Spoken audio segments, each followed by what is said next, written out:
Gildan Media presents Ikigai, The Japanese Secret to a Long and Happy Life. Written by Hector Garcia and Francesc Miralles. Translated by Heather Cleary. Read by Walter Dixon. Prologue. Ikigai, a mysterious word. This audiobook first came into being on a rainy night in Tokyo, when its authors sat down together for the first time in one of the city's tiny bars. We had each read each other's work, but had never met, thanks to the thousands of miles that separate Barcelona from the capital of Japan. Then a mutual acquaintance put us in touch, launching a friendship that led to this project and seems destined to last a lifetime.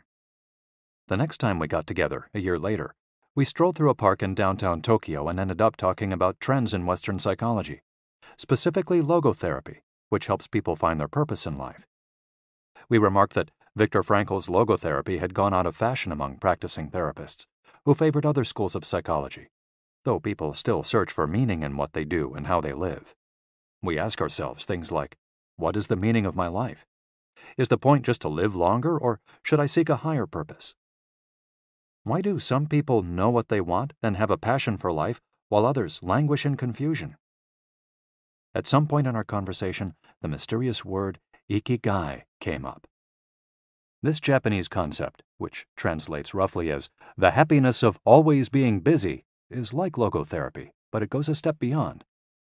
It also seems to be one way of explaining the extraordinary longevity of the Japanese, especially on the island of Okinawa, where there are 24.55 people over the age of 100 for every 100,000 inhabitants, far more than the global average.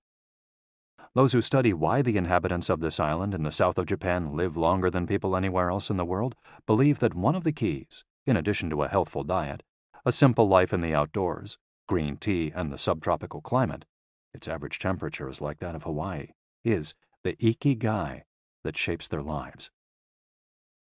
While researching this concept, we discovered that not a single book in the fields of psychology or personal development is dedicated to bringing this philosophy to the West. Is Ikigai the reason there are more centenarians in Okinawa than anywhere else? How does it inspire people to stay active until the very end? What is the secret to a long and happy life? As we explored the matter further, we discovered that one place in particular, Ogimi, a rural town on the north end of the island with a population of 3,000, boasts the highest life expectancy in the world, a fact that has earned it the nickname of the Village of Longevity. Okinawa is where most of Japan's shikuwasa, a lime-like fruit that packs an extraordinary antioxidant punch, comes from. Could that be Ogimi's secret to long life? Or is it the purity of the water used to brew its moringa tea? We decided to go study the secrets of the Japanese centenarians in person.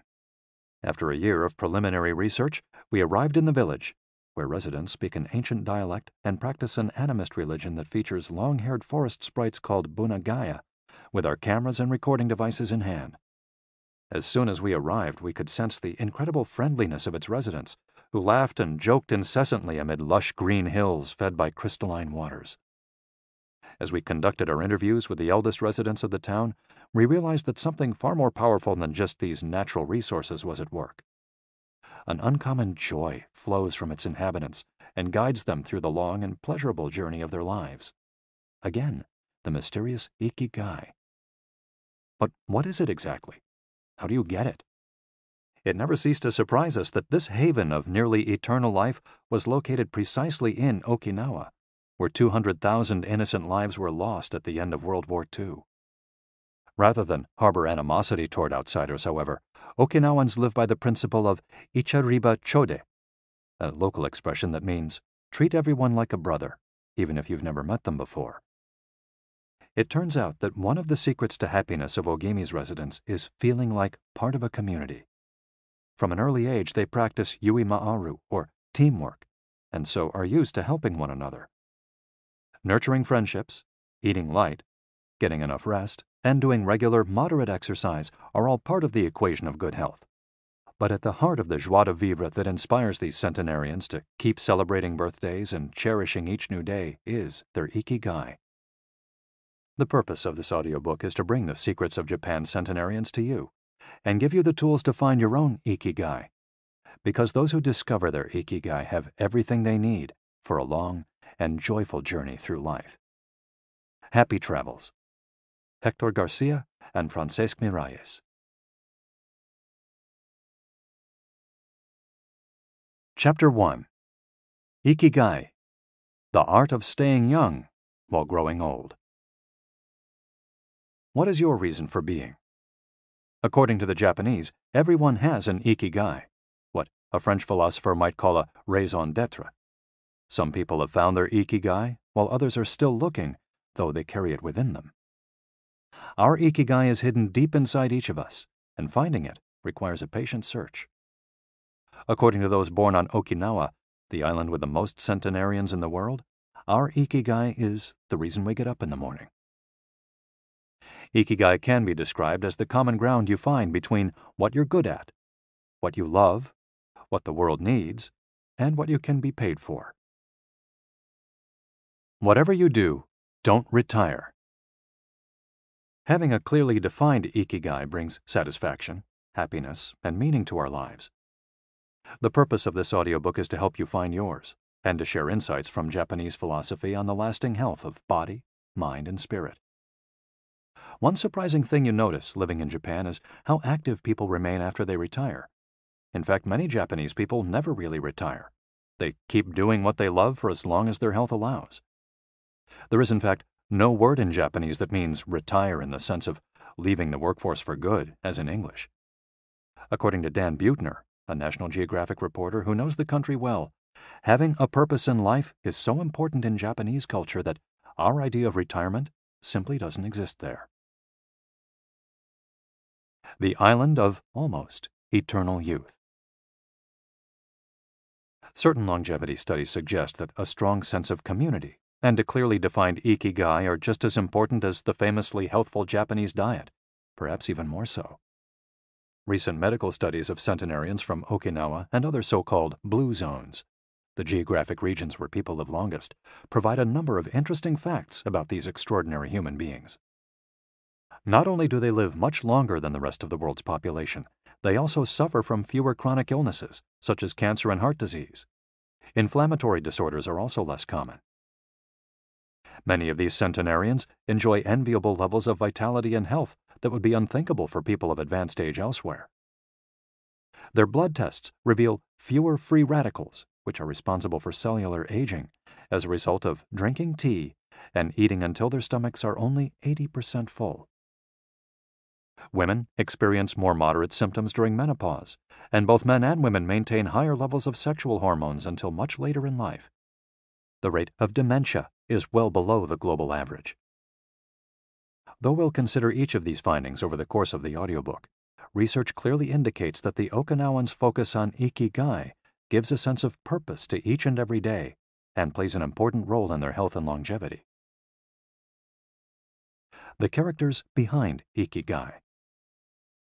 In Japanese, Ikigai is written by combining a character which means life with another which means to be worthwhile, and that can be broken down to the characters which mean armor, number one, and to be the first, to head into battle, taking initiative as a leader, and another character which means beautiful or elegant. The 5 blue zones. Okinawa holds first place among the world's blue zones. In Okinawa, women in particular live longer and have fewer diseases than anywhere else in the world. The 5 regions identified and analyzed by Dan Buettner in his book, The Blue Zones, are 1. Okinawa, Japan, especially the northern part of the island. The locals eat a diet rich in vegetables and tofu, typically served on small plates. In addition to their philosophy of Ikigai, the moai, or close-knit group of friends, plays an important role in their longevity. 2. Sardinia, Italy, specifically the provinces of Nuoro and Ogliastra. Locals on this island consume plenty of vegetables and 1 or 2 glasses of wine per day. As in Okinawa, the cohesive nature of this community is another factor directly related to longevity. 3. Loma Linda, California. researchers studied a group of Seventh-day Adventists who are among the longest living people in the United States. 4. The Nicoya Peninsula, Costa Rica. Locals remain remarkably active after 90. Many of the region's older residents have no problem getting up at 5:30 in the morning to work in the fields. 5. Ikaria, Greece. One of every 3 inhabitants of this island near the coast of Turkey is over 90 years old, compared to less than 1% of the population of the United States, a fact that has earned it the nickname of the Island of Long Life. The local secret seems to be a lifestyle that dates back to 500 BC. In the following chapters, we'll examine several factors that seem to be the keys to longevity and are found across the blue zones, paying special attention to Okinawa and its so-called Village of Longevity. First, however, it's worth pointing out that 3 of these regions are islands, where resources can be scarce and communities have to help one another. For many, helping others might be an Ikigai strong enough to keep them alive. According to scientists who have studied the 5 blue zones, the keys to longevity are diet, exercise, finding a purpose in life, an Ikigai, and forming strong social ties, that is, having a broad circle of friends and good family relations. Members of these communities manage their time well in order to reduce stress, consume little meat or processed foods, and drink alcohol in moderation. They don't do strenuous exercise, but they do move every day, taking walks and working in their vegetable gardens. People in the blue zones would rather walk than drive. Gardening, which involves daily, low-intensity movement, is a practice almost all of them have in common. The 80% secret.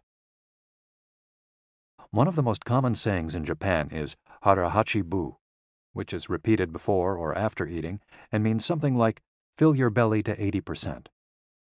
Ancient wisdom advises against eating until we are full.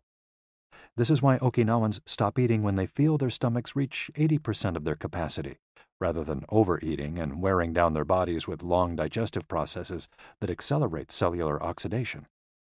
Of course, there's no way to know objectively if your stomach is at 80% capacity. The lesson to learn from this saying is that we should stop eating when we're starting to feel full. The extra side dish, the snack we eat when we know in our hearts we don't really need it, the apple pie after lunch, all these will give us pleasure in the short term, but not having them will make us happier in the long term. The way food is served is also important. By presenting their meals on many small plates, the Japanese tend to eat less. A typical meal in a restaurant in Japan is served in 5 plates on a tray, 4 of them very small, and the main dish slightly bigger. Having 5 plates in front of you makes it seem like you're going to eat a lot, but what happens most of the time is that you end up feeling slightly hungry.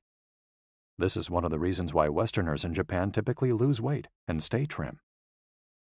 Recent studies by nutritionists reveal that Okinawans consume a daily average of 1,800 to 1,900 calories, compared to 2,200 to 3,300 in the United States, and have a body mass index between 18 and 22, compared to 26 or 27 in the United States. The Okinawan diet is rich in tofu, sweet potatoes, fish 3 times per week, and vegetables, roughly 11 ounces per day. In the chapter dedicated to nutrition, we'll see which healthy, antioxidant-rich foods are included in this 80%. Moai, connected for life. It is customary in Okinawa to form close bonds within local communities.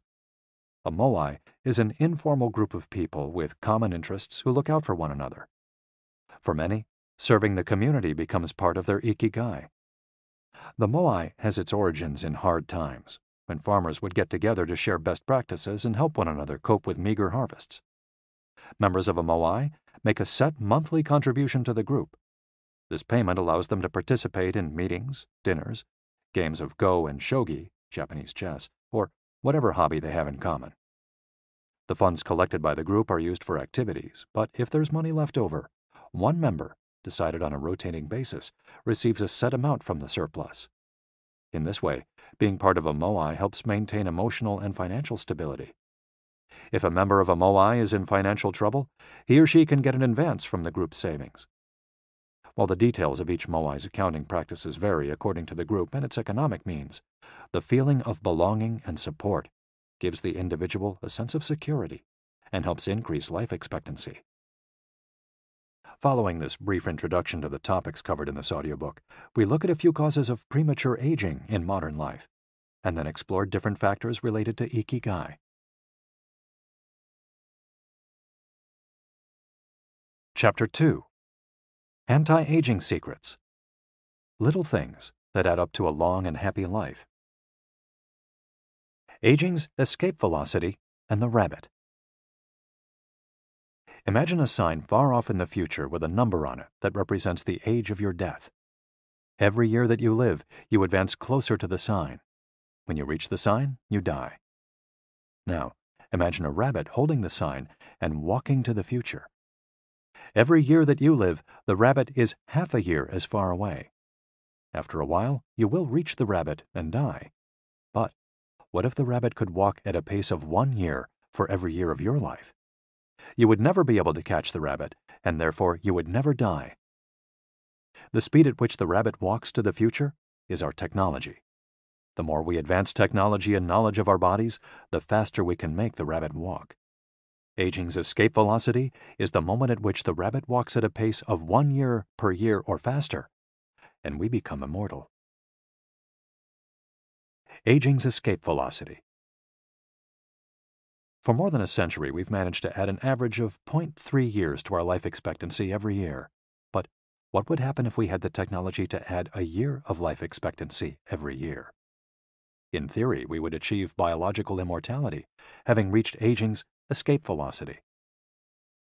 Researchers with an eye to the future, such as Ray Kurzweil and Aubrey de Grey, claim that we'll reach this escape velocity in a matter of decades. Other scientists are less optimistic, predicting that we'll reach a limit, a maximum age we won't be able to surpass no matter how much technology we have. For example, some biologists assert that our cells stop regenerating after about 120 years. Active mind, youthful body. There is much wisdom in the classic saying, mens sana in corpore sano, a sound mind and a sound body. It reminds us that both mind and body are important, and that the health of one is connected to that of the other. It's been shown that maintaining an active, adaptable mind is one of the key factors in staying young.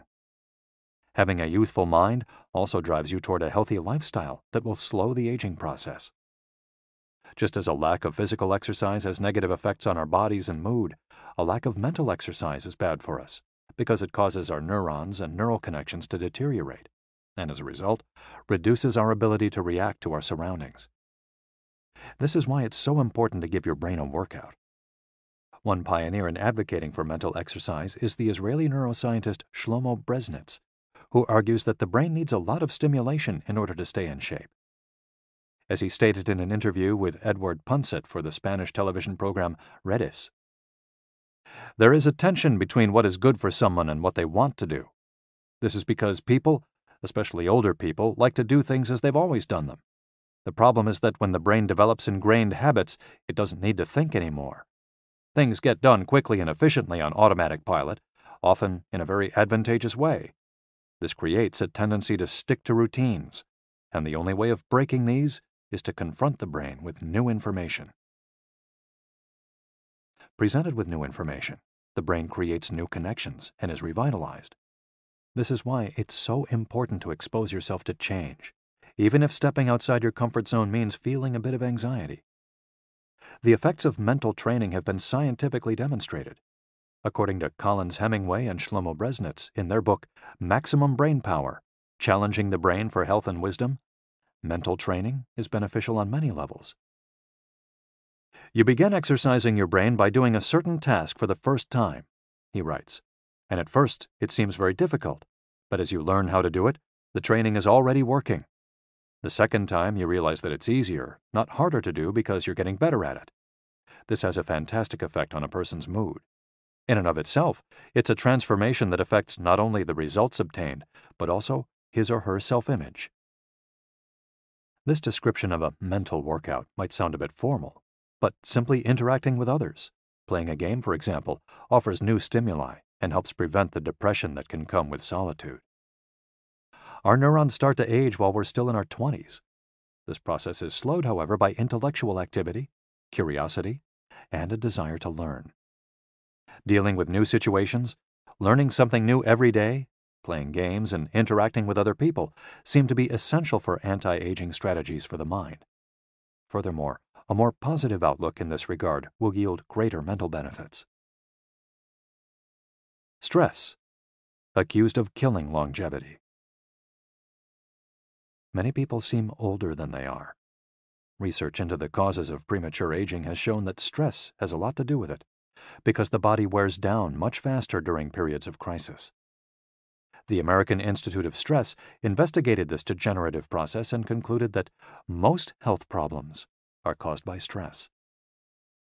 Researchers at the Heidelberg University Hospital conducted a study in which they subjected a young doctor to a job interview, which they made even more stressful by forcing him to solve complex math problems for 30 minutes.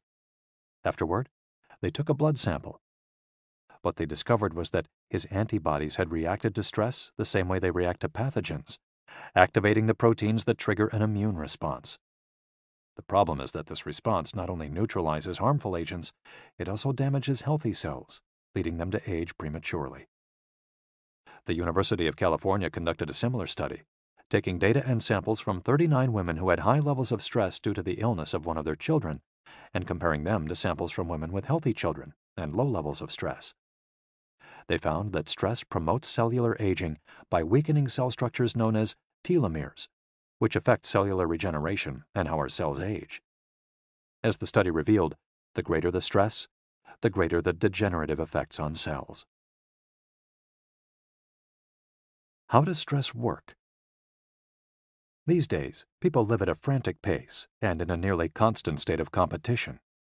At this fever pitch, stress is a natural response to the information being received by the body as potentially dangerous or problematic.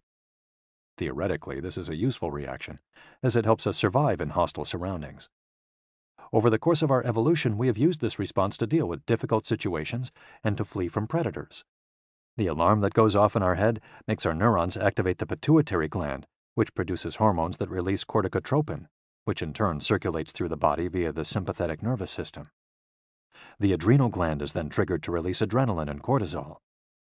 Adrenaline raises our respiratory rate and pulse and prepares our muscles for action, getting the body ready to react to perceived danger, while cortisol increases the release of dopamine and blood glucose, which is what gets us charged up and allows us to face challenges.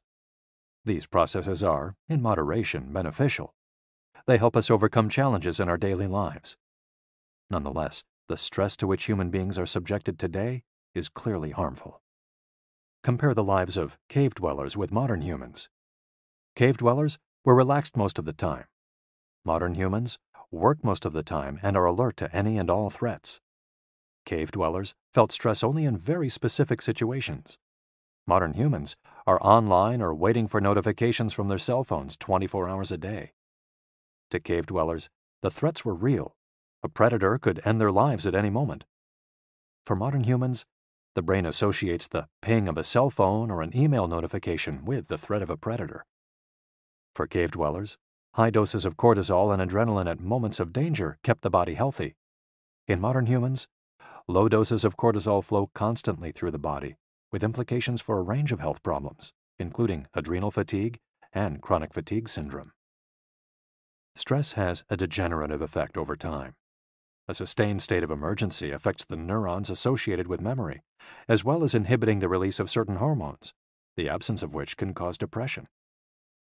Its secondary effects include irritability, insomnia, anxiety, and high blood pressure. As such, though challenges are good for keeping mind and body active, we should adjust our high-stress lifestyles in order to avoid the premature aging of our bodies. Be mindful about reducing stress. Whether or not the threats we perceive are real, stress is an easily identifiable condition that not only causes anxiety, but is also highly psychosomatic, affecting everything from our digestive system to our skin. This is why prevention is so important in avoiding the toll that stress takes on us, and why many experts recommend practicing mindfulness. The central premise of this stress reduction method is focusing on the self, noticing our responses, even if they are conditioned by habit, in order to be fully conscious of them. In this way, we connect with the here and now and limit thoughts that tend to spiral out of control. We have to learn to turn off the autopilot that's steering us in an endless loop. We all know people who snack while talking on the phone or watching the news. You ask them if the omelet they just ate had an onion in it, and they can't tell you, says Roberto Alcibar, who abandoned his fast-paced life to become a certified instructor of mindfulness after an illness threw him into a period of acute stress. One way to reach such a state of mindfulness is through meditation, which helps filter the information that reaches us from the outside world. It can also be achieved through breathing exercises, yoga, and body scans. Achieving mindfulness involves a gradual process of training, but with a bit of practice, we can learn to focus our mind completely, which reduces stress and helps us live longer. A little stress is good for you. While sustained, intense stress is a known enemy of longevity and both mental and physical health, low levels of stress have been shown to be beneficial. After observing a group of test subjects for more than 20 years, Dr. Howard S. Friedman, a psychology professor at the University of California, Riverside, discovered that people who maintained a low level of stress, who faced challenges and put their heart and soul into their work in order to succeed, lived longer than those who chose a more relaxed lifestyle and retired earlier. From this, he concluded that a small dose of stress is a positive thing, as those who live with low levels of stress tend to develop healthier habits, smoke less, and drink less alcohol. Given this, it's not surprising that many of the supercentenarians, people who live to be 110 or more, whom you'll meet in this audiobook, talk about having lived intense lives and working well into old age.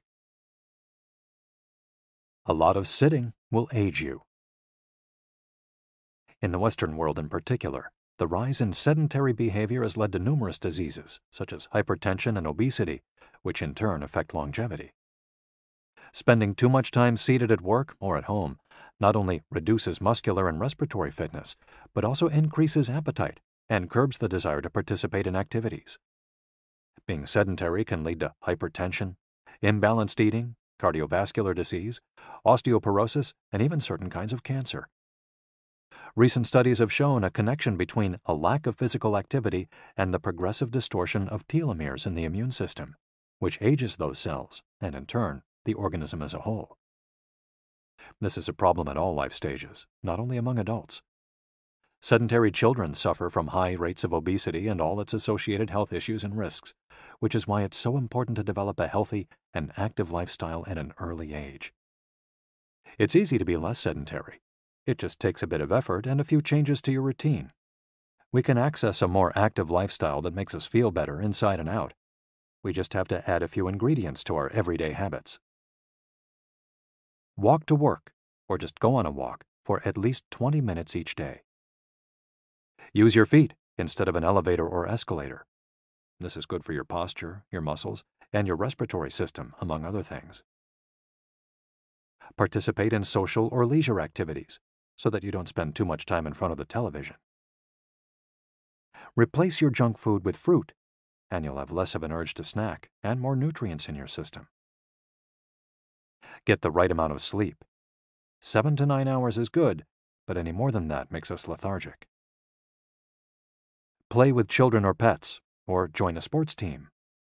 This not only strengthens the body, but also stimulates the mind and boosts self-esteem. Be conscious of your daily routine in order to detect harmful habits and replace them with more positive ones. By making these small changes, we can begin to renew our bodies and minds and increase our life expectancy. A model's best-kept secret. Though we age both externally and internally, both physically and mentally, one of the things that tell us the most about people's age is their skin, which takes on different textures and colors according to processes going on beneath the surface. Most of those who make their living as models claim to sleep between 9 and 10 hours the night before a fashion show. This gives their skin a taut, wrinkle-free appearance and a healthy, radiant glow. Science has shown that sleep is a key anti-aging tool because when we sleep, we generate melatonin, a hormone that occurs naturally in our bodies. The pineal gland produces it from the neurotransmitter serotonin, according to our diurnal and nocturnal rhythms, and it plays a role in our sleep and waking cycles. A powerful antioxidant, melatonin, helps us live longer and also offers the following benefits. It strengthens the immune system. It contains an element that protects against cancer. It promotes the natural production of insulin. It slows the onset of Alzheimer's disease. It helps prevent osteoporosis and fight heart disease. For all these reasons, melatonin is a great ally in preserving youth. It should be noted, however, that melatonin production decreases after age 30. We can compensate for this by eating a balanced diet and getting more calcium, soaking up a moderate amount of sun each day, getting enough sleep, avoiding stress, alcohol, tobacco, and caffeine, all of which make it harder to get a good night's rest, depriving us of the melatonin we need. Experts are trying to determine whether artificially stimulating production of melatonin might help slow the aging process, which would confirm the theory that we already carry the secret to longevity within us. Anti-aging attitudes. The mind has tremendous power over the body and how quickly it ages. Most doctors agree that the secret to keeping the body young is keeping the mind active, a key element of Ikigai, and not caving in when we face difficulties throughout our lives. One study, conducted at Yeshiva University, found that the people who live the longest have two dispositional traits in common: a positive attitude and a high degree of emotional awareness. In other words, those who face challenges with a positive outlook and are able to manage their emotions are already well on their way toward longevity. A stoic attitude, serenity in the face of a setback, can also help keep you young, as it lowers anxiety and stress levels and stabilizes behavior.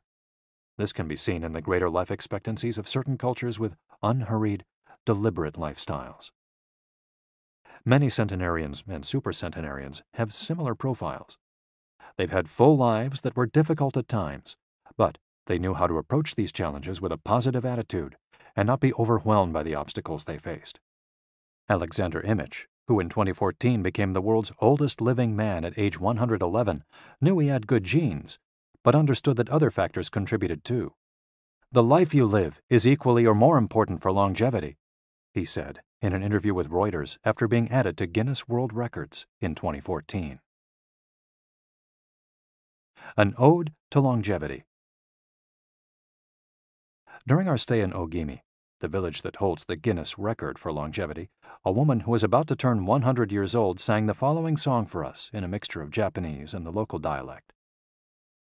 "To keep healthy and have a long life, eat just a little of everything with relish. Go to bed early, get up early, and then go out for a walk. We live each day with serenity, and we enjoy the journey. To keep healthy and have a long life, we get on well with all our friends. Spring, summer, fall, winter, we happily enjoy all the seasons. The secret is not to get distracted by how old the fingers are, from the fingers to the head and back once again. If you keep moving with your fingers working, 100 years will come to you." We can now use our fingers to play the next chapter, where we'll look at the close relationship between longevity and discovering our life's mission. Chapter 3. From Logotherapy to Ikigai. How to live longer and better by finding your purpose. What is logotherapy? A colleague once asked Viktor Frankl to define his school of psychology in a single phrase, to which Frankl replied, "Well, in logotherapy, the patient sits up straight and has to listen to things that are, on occasion, hard to hear." The colleague had just described psychoanalysis to him in the following terms. "In psychoanalysis, the patient lies down on a couch and tells you things that are, on occasion, hard to say." Frankl explains that one of the first questions he would ask his patients was, "Why do you not commit suicide?" Usually the patient found good reasons not to and was able to carry on. What then does logotherapy do? The answer is pretty clear. It helps you find reasons to live. Logotherapy pushes patients to consciously discover their life's purpose in order to confront their neuroses. Their quest to fulfill their destiny then motivates them to press forward, breaking the mental chains of the past and overcoming whatever obstacles they encounter along the way. Something to live for. A study conducted by Frankl in his Vienna clinic found that among both patients and personnel, around 80% believed that human beings needed a reason for living, and around 60% felt they had someone or something in their lives worth dying for. The search for meaning. The search for purpose became a personal driving force that allowed Frankl to achieve his goals. The process of logotherapy can be summarized in these 5 steps. 1. A person feels empty, frustrated, or anxious. 2. The therapist shows him that what he is feeling is the desire to have a meaningful life. 3. The patient discovers his life's purpose at that particular point in time. 4. Of his own free will, the patient decides to accept or reject that destiny. 5. This newfound passion for life helps him overcome obstacles and sorrows. Frankl himself would live and die for his principles and ideals.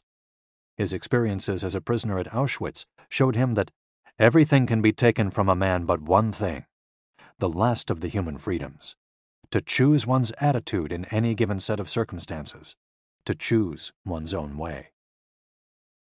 It was something he had to go through alone, without any help, and it inspired him for the rest of his life. 10 differences between psychoanalysis and logotherapy. Psychoanalysis: the patient reclines on a couch, like a patient. Logotherapy: the patient sits facing the therapist, who guides him or her without passing judgment. Psychoanalysis is retrospective, it looks to the past. Logotherapy looks toward the future. Psychoanalysis is introspective, it analyzes neuroses. Logotherapy does not delve into the patient's neuroses. In psychoanalysis, the drive is toward pleasure. In logotherapy, the drive is toward purpose and meaning. Psychoanalysis centers on psychology. Logotherapy includes a spiritual dimension. Psychoanalysis works on psychogenic neuroses. Logotherapy also works on noogenic or existential neuroses. Psychoanalysis analyzes the unconscious origin of conflicts, instinctual dimension.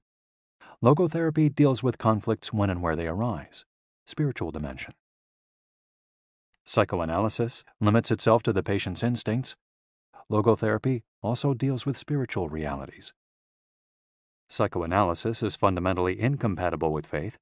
Logotherapy is compatible with faith. Psychoanalysis seeks to reconcile conflicts and satisfy impulses and instincts. Logotherapy seeks to help the patient find meaning in his life and satisfy his moral principles. Fight for yourself. Existential frustration arises when our life is without purpose or when that purpose is skewed. In Frankl's view, however, there's no need to see this frustration as an anomaly or a symptom of neurosis. Instead, it can be a positive thing, a catalyst for change. Logotherapy does not see this frustration as mental illness, the way other forms of therapy do, but rather as spiritual anguish, a natural and beneficial phenomenon that drives those who suffer from it to seek a cure, whether on their own or with the help of others, and in so doing, find greater satisfaction in life. It helps them change their own destiny. Logotherapy enters the picture if a person needs help doing this, if he needs guidance in discovering his life's purpose, and later in overcoming conflict so he can keep moving towards his objective. In Man's Search for Meaning, Frankl cites one of Nietzsche's famous aphorisms: "He who has a why to live can bear with almost any how." Based on his own experience, Frankl believed that our health depends on that natural tension that comes from comparing what we've accomplished so far with what we'd like to achieve in the future. What we need, then, is not a peaceful existence, but a challenge we can strive to meet by applying all the skills at our disposal. Existential crisis, on the other hand, is typical of modern societies in which people do what they're told to do or what others do, rather than what they want to do. They often try to fill the gap between what is expected of them and what they want for themselves with economic power or physical pleasure, or by numbing their senses. It can even lead to suicide. Sunday neurosis, for example, is what happens when, without the obligations and commitments of the work week, the individual realizes how empty he is inside. He has to find a solution. Above all, he has to find his purpose, his reason for getting out of bed, his Ikigai. I feel empty inside. In a study conducted at the Vienna Polyclinic Hospital, Frankel's team found that 55% of the patients they interviewed were experiencing some degree of existential crisis. According to logotherapy, discovering one's purpose in life helps an individual fill that existential void. Frankel, a man who faced his problems and turned his objectives into actions, could look back on his life in peace as he grew old. He did not have to envy those still enjoying their youth, because he had amassed a broad set of experiences that showed he had lived for something. Better living through logotherapy. A few key ideas. We don't create the meaning of our life, as Sartre claimed. We discover it. We each have a unique reason for being, which can be adjusted or transformed many times over the years. Just as worry often brings about precisely the thing that was feared, excessive attention to a desire, or hyperintention, can keep that desire from being fulfilled. Humor can help break negative cycles and reduce anxiety. We all have the capacity to do noble or terrible things. The side of the equation we end up on depends on our decisions, not on the condition in which we find ourselves. In the following case studies, we'll look at 4 cases from Frankel's own practice in order to better understand the search for meaning and purpose. Case study: Viktor Frankl. In German concentration camps, as in those that would later be built in Japan and Korea, psychiatrists confirmed that the prisoners with the greatest chance of survival were those who had things they wanted to accomplish outside the camp, those who felt a strong need to get out of there alive. This was true of Frankl, who, after being released and successfully developing the school of logotherapy, realized he had been the first patient of his own practice. Frankl had a goal to achieve, and it made him persevere.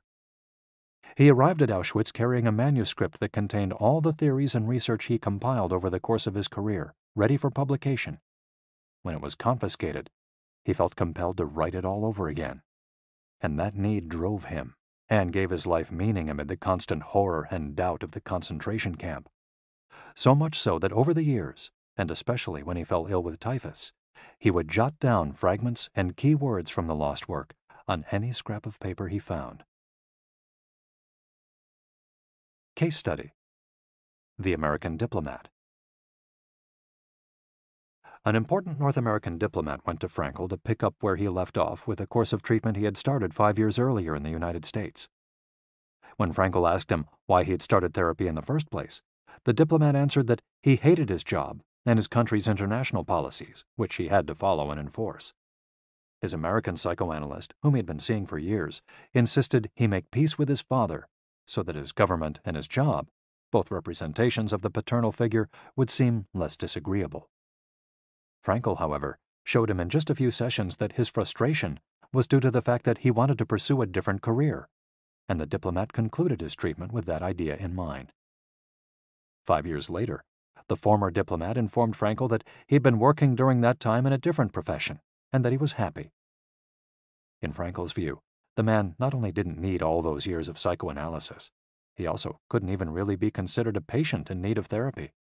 He was simply someone in search of a new life's purpose. As soon as he found it, his life took on deeper meaning. Case study: The Suicidal Mother. The mother of a boy who had died at age 11 was admitted to Frankl's clinic after she tried to kill herself and her other son. It was this other son, paralyzed since birth, who kept her from carrying out her plan. He did believe his life had a purpose, and if his mother killed them both, it would keep him from achieving his goals. The woman shared her story in a group session. To help her, Frankel asked another woman to imagine a hypothetical situation in which she lay on her deathbed, old and wealthy, but childless. The woman insisted that, in that case, she would have felt her life had been a failure. When the suicidal mother was asked to perform the same exercise, imagining herself on her deathbed, she looked back and realized that she had done everything in her power for her children, for both of them. She had given her paralyzed son a good life, and he had turned into a kind, reasonably happy person. To this she added, crying, "As for myself, I can look back peacefully on my life, for I can say my life was full of meaning, and I have tried hard to live it fully. I have done my best. I have done my best for my son. My life was no failure." In this way, by imagining herself on her deathbed and looking back, the suicidal mother found the meaning that, though she was not aware of it, her life already had. Case study: The grief-stricken doctor. An elderly doctor, unable to overcome the deep depression into which he'd fallen after the death of his wife 2 years earlier, went to Frankel for help. Instead of giving him advice or analyzing his condition, Frankel asked him what would have happened if he had been the one who died first. The doctor, horrified, answered that it would have been terrible for his poor wife, that she would have suffered tremendously. To which Frankel responded, "You see, doctor, you've spared her all that suffering, but the price you have to pay for this is to survive and mourn her." The doctor didn't say another word. He left Frankel's office in peace after taking the therapist's hand in his own. He was able to tolerate the pain in place of his beloved wife. His life had been given a purpose. Morita therapy. In the same decade that logotherapy came into being, a few years earlier in fact, Shoma Morita created his own purpose-centered therapy in Japan. It proved to be effective in the treatment of neurosis, obsessive-compulsive disorder, and post-traumatic stress. In addition to being a psychotherapist, Shoma Morita was a Zen Buddhist, and his therapy left a lasting spiritual mark on Japan. Many Western forms of therapy focus on controlling or modifying the patient's emotions. In the West, we tend to believe that what we think influences how we feel, which in turn influences how we act. In contrast, Morita therapy focuses on teaching patients to accept their emotions without trying to control them, since their feelings will change as a result of their actions. In addition to accepting the patient's emotions, Morita therapy seeks to create new emotions on the basis of actions. According to Morita, these emotions are learned through experience and repetition. Morita therapy is not meant to eliminate symptoms. Instead, it teaches us to accept our desires, anxieties, fears, and worries, and let them go. As Morita writes in his book, Morita Therapy and the True Nature of Anxiety-Based Disorders, "In feelings, it is best to be wealthy and generous."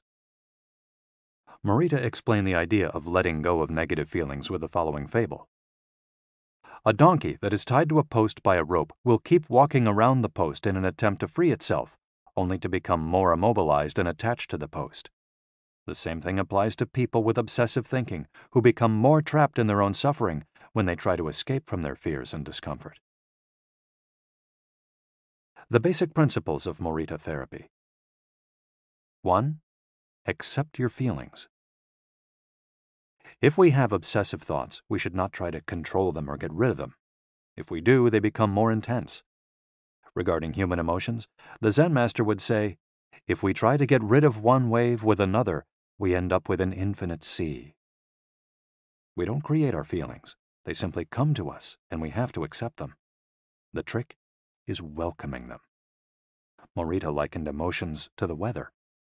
We can't predict or control them. We can only observe them. To this point, he often quoted the Vietnamese monk Thich Nhat Hanh, who would say, "Hello, solitude. How are you today? Come, sit with me, and I will care for you." 2. Do what you should be doing.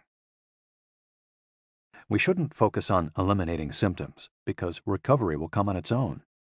We should focus instead on the present moment, and if we're suffering, on accepting that suffering. Above all, we should avoid intellectualizing the situation. The therapist's mission is to develop the patient's character so he or she can face any situation, and character is grounded in the things we do. Morita therapy does not offer its patients explanations, but rather allows them to learn from their actions and activities. It doesn't tell you how to meditate or how to keep a diary the way Western therapies do. It's up to the patient to make discoveries through experience. 3. Discover your life's purpose. We can't control our emotions, but we can take charge of our actions every day. This is why we should have a clear sense of our purpose and always keep Morita's mantra in mind. What do we need to be doing right now? What action should we be taking? The key to achieving this is having dared to look inside yourself to find your Ikigai. The 4 phases of Morita therapy. Morita's original treatment, which lasts 15 to 21 days, consists of the following stages. 1. Isolation and rest, 5 to 7 days. During the first week of treatment, the patient rests in a room without any external stimuli. No television, books, family, friends, or speaking. All the patient has is his thoughts. He lies down for most of the day and is visited regularly by the therapist, who tries to avoid interacting with him as much as possible. The therapist simply advises the patient to continue observing the rise and fall of his emotions as he lies there.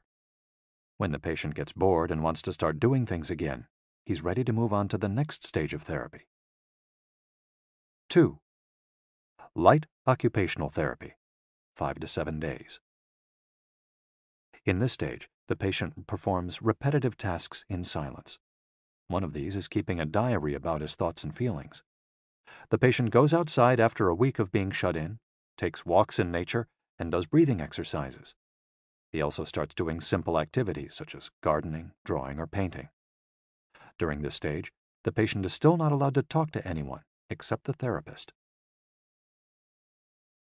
3.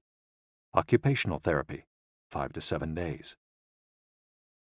In this stage, the patient performs tasks that require physical movement. Dr. Morita liked to take his patients to the mountains to chop wood. In addition to physical tasks, the patient is also immersed in other activities such as writing, painting, or making ceramics. The patient can speak with others at this stage, but only about the tasks at hand. 4. The return to social life and the real world. The patient leaves the hospital and is reintroduced to social life, but maintains the practices of meditation and occupational therapy developed during treatment. The idea is to re-enter society as a new person, with a sense of purpose, and without being controlled by social or emotional pressures. Nikon meditation. Morita was a great Zen master of Nikon introspective meditation. Much of his therapy draws on his knowledge and mastery of this school, which centers on 3 questions the individual must ask him or herself. 1. What have I received from person X? 2. What have I given to person X? 3. What problems have I caused person X? Through these reflections, we stop identifying others as the cause of our problems and deepen our own sense of responsibility. As Morita said, if you are angry and want to fight, think about it for 3 days before coming to blows. After 3 days, the intense desire to fight will pass on its own. And now, Ikigai. Logotherapy and Morita therapy are both grounded in a personal, unique experience that you can access without therapists or spiritual retreats. The mission of finding your Ikigai, your existential fuel. Once you find it, it's only a matter of having the courage and making the effort to stay on the right path. In the following chapters, we'll take a look at the basic tools you'll need to get moving along that path. Finding flow in the tasks you've chosen to do, eating in a balanced and mindful way, doing low-intensity exercise, and learning not to give in when difficulties arise. In order to do this, you have to accept that the world, like the people who live in it, is imperfect, but that it's still full of opportunities for growth and achievement. Are you ready to throw yourself into your passion as if it were the most important thing in the world? Chapter 4. Find flow in everything you do. How to turn work and free time into spaces for growth. We are what we repeatedly do. Excellence, then, is not an act, but a habit. Aristotle. Going with the flow. Imagine you're skiing down one of your favorite slopes. Powdery snow flies up on both sides of you like white sand. Conditions are perfect. You are entirely focused on skiing as well as you can. You know exactly how to move at each moment. There is no future, no past. There is only the present. You feel the snow, your skis, your body, and your consciousness united as a single entity. You are completely immersed in the experience, not thinking about or distracted by anything else. Your ego dissolves, and you become part of what you're doing. This is the kind of experience Bruce Lee described with his famous, "Be water, my friend." We've all felt our sense of time vanish when we lose ourselves in an activity we enjoy. We start cooking, and before we know it, several hours have passed. We spend an afternoon with a book and forget about the world going by until we notice the sunset and realize we haven't eaten dinner. We go surfing and don't realize how many hours we've spent in the water until the next day, when our muscles ache. The opposite can also happen. When we have to complete a task we don't want to do, every minute feels like a lifetime, and we can't stop looking at our watch. As the quip attributed to Einstein goes, "Put your hand on a hot stove for a minute, and it seems like an hour. Sit with a pretty girl for an hour, and it seems like a minute." That is relativity. The funny thing is that someone else might really enjoy the same task, but we want to finish as quickly as possible. What makes us enjoy doing something so much that we forget about whatever worries we might have while we do it? When are we happiest? These questions can help us discover our Ikigai. The power of flow.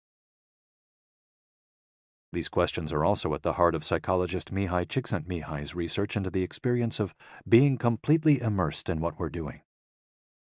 Csikszentmihalyi called this state flow and described it as the pleasure, delight, creativity, and process when we are completely immersed in life. There is no magic recipe for finding happiness, for living according to your Ikigai, but one key ingredient is the ability to reach this state of flow, and, through this state, have an optimal experience. In order to achieve this optimal experience, we have to focus on increasing the time we spend on activities that bring us to this state of flow, rather than allowing ourselves to get caught up in activities that offer immediate pleasure, like eating too much, abusing drugs or alcohol, or stuffing ourselves with chocolate in front of the TV. As Csikszentmihalyi asserts in his book, Flow, The Psychology of Optimal Experience, flow is the state in which people are so involved in an activity that nothing else seems to matter. The experience itself is so enjoyable that people will do it, even at great cost, for the sheer sake of doing it. It's not only creative professionals who require the high doses of concentration that promote flow. Most athletes, chess players, and engineers also spend much of their time on activities that bring them to this state. According to Csikszentmihalyi's research, a chess player feels the same way upon entering a state of flow as a mathematician working on a formula, or a surgeon performing an operation. A professor of psychology, Csikszentmihalyi analyzed data from people around the world and discovered that flow is the same among individuals of all ages and cultures. In New York and Okinawa, we all reach a state of flow in the same way. But what happens to our mind when we're in that state? When we flow, we're focused on a concrete task without any distractions. Our mind is in order. The opposite occurs when we try to do something while our mind is on other things. The 7 conditions for achieving flow. According to researcher Owen Schaffer of DePaul University, the requirements for achieving flow are 1. Knowing what to do. 2. Knowing how to do it. 3. Knowing how well you're doing. 4. Knowing where to go, where navigation is involved. 5. Perceiving significant challenges. 6. Perceiving significant skills. 7. Being free from distractions. If you often find yourself losing focus while working on something you consider important, there are several strategies you can employ to increase your chances of achieving flow. Strategy number 1. Choose a difficult task, but not too difficult. Schaffer's model encourages us to take on tasks that we have a chance of completing, but that are slightly outside our comfort zone. Every task, sport or job, has a set of rules, and we need a set of skills to follow them. If the rules for completing a task or achieving a purpose are too basic relative to our skill set, we'll likely get bored. Activities that are too easy lead to apathy.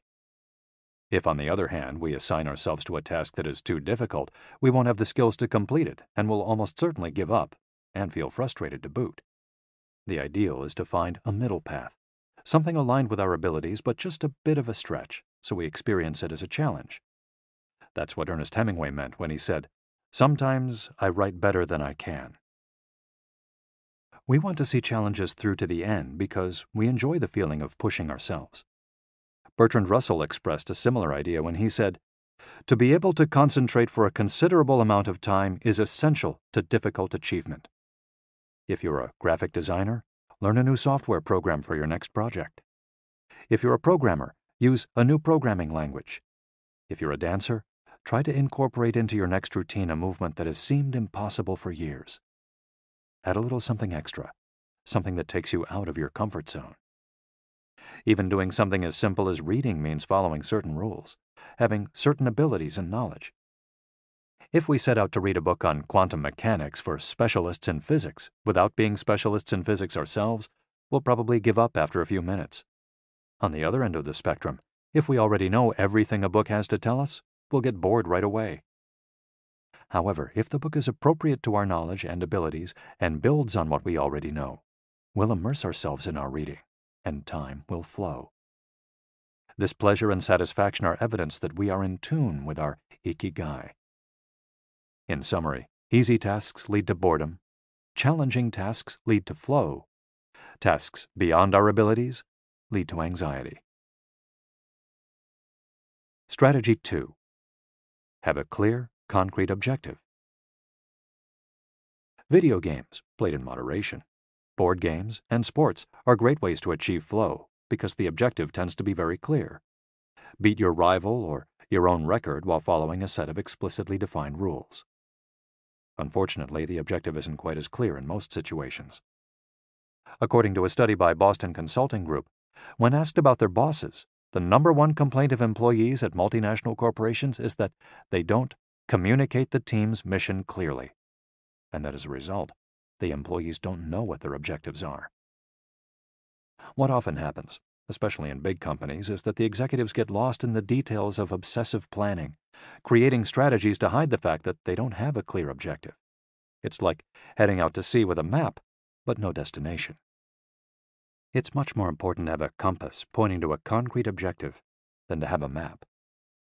Joy Ito, director of the MIT Media Lab, encourages us to use the principle of compass over maps as a tool to navigate our world of uncertainty.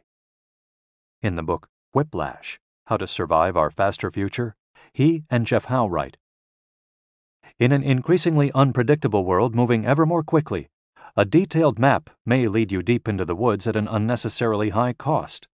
A good compass, though, will always take you where you need to go. It doesn't mean that you should start your journey without any idea where you're going. What it does mean is understanding that while the path to your goal may not be straight, you'll finish faster and more efficiently than you would have if you had trudged along a pre-planned route." In business, the creative professions, and education alike, it's important to reflect on what we hope to achieve before starting to work, study, or make something. We should ask ourselves questions such as, what is my objective for today's session in the studio? How many words am I going to write today for the article coming out next month? What is my team's mission? How fast will I set the metronome tomorrow in order to play that sonata at an allegro tempo by the end of the week? Having a clear objective is important in achieving flow, but we also have to know how to leave it behind when we get down to business. Once the journey has begun, we should keep this objective in mind without obsessing over it. When Olympic athletes compete for a gold medal, they can't stop to think how pretty the medal is. They have to be present in the moment. They have to flow. If they lose focus for a second, thinking how proud they'll be to show the medal to their parents, they'll almost certainly commit an error at a critical moment and will not win the competition. One common example of this is writer's block. Imagine that a writer has to finish a novel in 3 months. The objective is clear. The problem is that the writer can't stop obsessing over it. Every day she wakes up thinking, I have to write that novel. And every day she sets about reading the newspaper and cleaning the house. Every evening she feels frustrated and promises she'll get to work the next day. Days, weeks, and months pass, and the writer still hasn't gotten anything down on the page, when all it would have taken was to sit down and get that first word out, then the second, to flow with the project, expressing her Ikigai. As soon as you take these first small steps, your anxiety will disappear and you'll achieve a pleasant flow in the activity you're doing. Getting back to Albert Einstein, a happy man is too satisfied with the present to dwell on the future. To summarize, a vague objective leads to confusion, time and energy wasted on meaningless tasks, and mental block. A clearly defined objective and a focus on process leads to flow. And obsessive desire to achieve a goal while ignoring process leads to a fixation on the objective rather than on getting down to business, and mental block. Strategy 3. Concentrate on a single task. This is perhaps one of the greatest obstacles we face today, with so much technology and so many distractions. We're listening to a video on YouTube while writing an email when suddenly a chat prompt pops up and we answer it. Then our smartphone vibrates in our pocket. Just as soon as we respond to that message, we're back at our computer logging onto Facebook. Pretty soon, 30 minutes have passed, and we've forgotten what the email we were writing was supposed to be about. This also happens sometimes when we put on a movie with dinner and don't realize how delicious the salmon was until we're taking the last bite. We often think that combining tasks will save us time, but scientific evidence shows that it has the opposite effect. Even those who claim to be good at multitasking are not very productive. In fact, they are some of the least productive people. Our brains can take in millions of bits of information, but we can only actually process a few dozen per second. When we say we're multitasking, what we're really doing is switching back and forth between tasks very quickly. Unfortunately, we're not computers adept at parallel processing. We end up spending all our energy alternating between tasks instead of focusing on doing one of them well. Concentrating on one thing at a time may be the single most important factor in achieving flow. According to Csikszentmihalyi, in order to focus on a task, we need 1. To be in a distraction-free environment, and 2. To have control over what we're doing at every moment. Technology is great if we're in control of it. It's not so great if it takes control of us.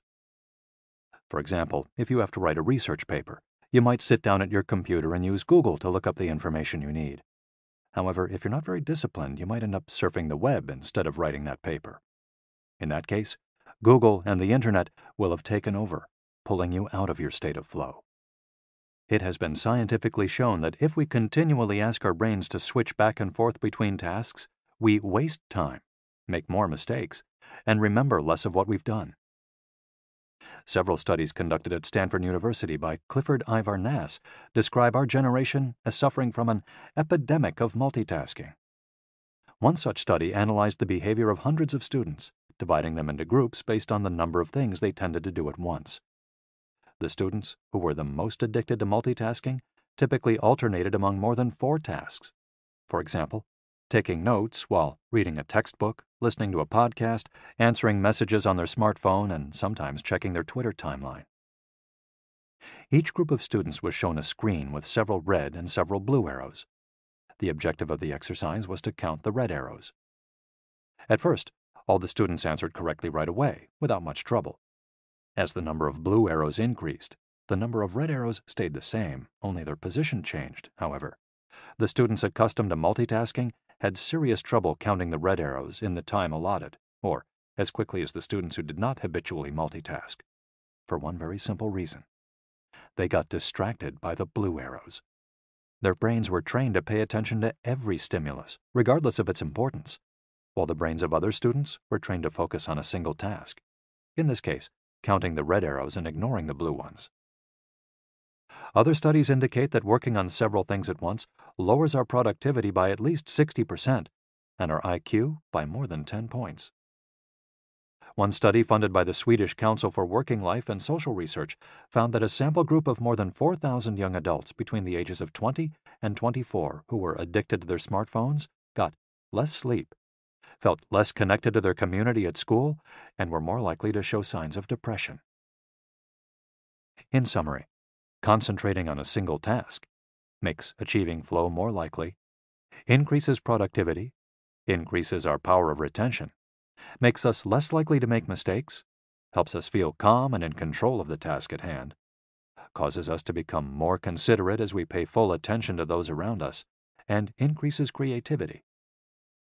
Multitasking makes achieving flow impossible, decreases productivity by 60%, though it doesn't seem to, makes it harder to remember things, makes us more likely to make mistakes, makes us feel stressed by the sensation that we're losing control, that our tasks are controlling us, causes us to hurt those around us through our addiction to stimuli, always checking our phones, always on social media, and reduces creativity.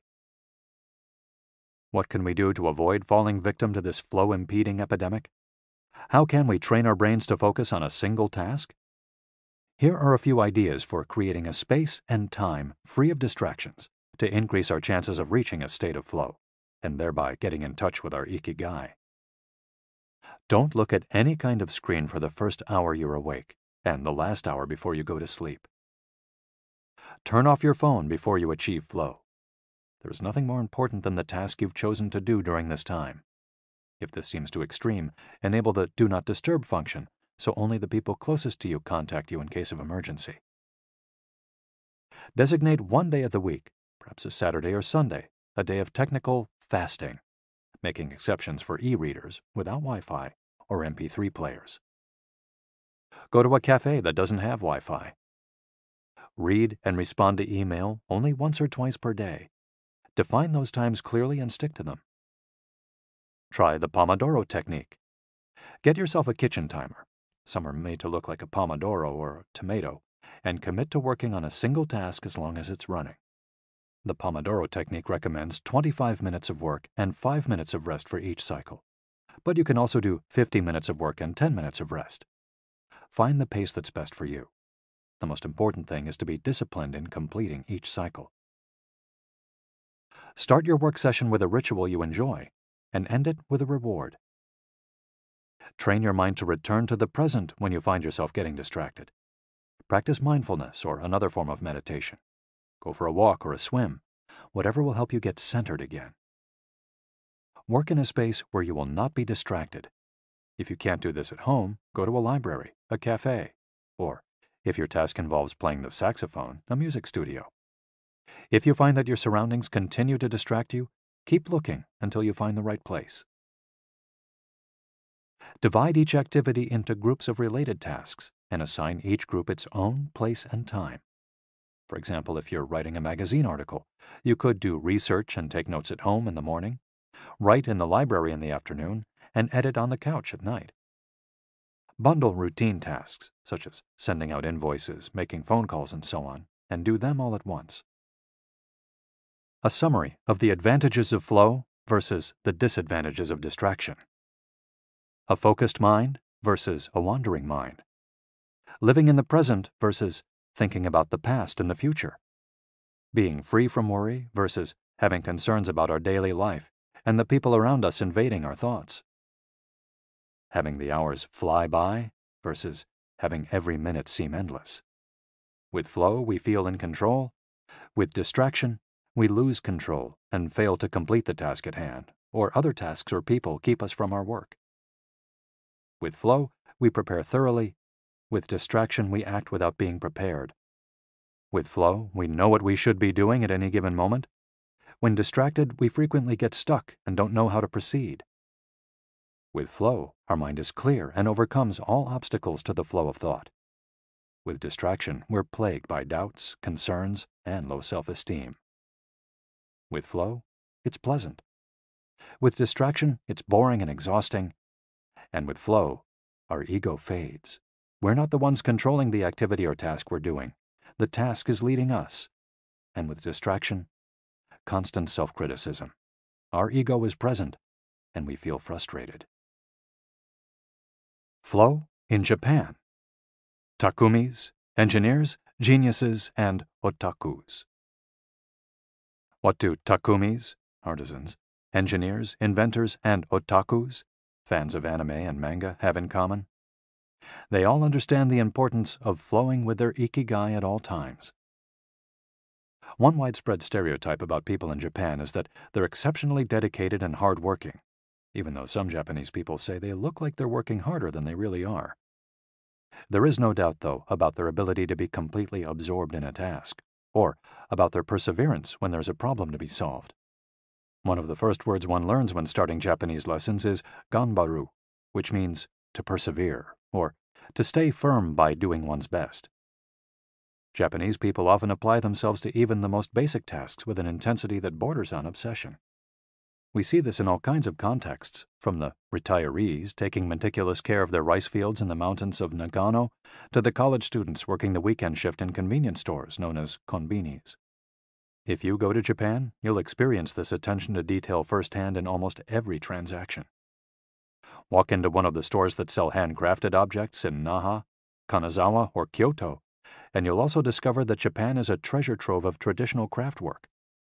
The people of Japan have a unique talent for creating new technologies while preserving artisanal traditions and techniques. The art of the takumi. Toyota employs artisans who are able to make a certain type of screw by hand. These takumi, or experts in a particular manual skill, are extremely important at Toyota, and they are hard to replace. Some of them are the only people who know how to perform their exact skill, and it doesn't seem as though a new generation is going to take up the mantle. Turntable needles are another example. They're produced almost exclusively in Japan, where you can find the last remaining people who know how to use the machinery required to make these precision needles, and who are trying to pass on their knowledge to their descendants. We met a takumi on a visit to Kumano, a small town near Hiroshima. We were there for the day, working on a photo essay for one of the most famous brands of makeup brushes in the West. The billboard welcoming visitors to Kumano shows a mascot holding a large brush. In addition to the brush factories, the town is full of little houses and vegetable gardens. Heading farther in, you can see several Shinto shrines at the base of the mountains that surround the town.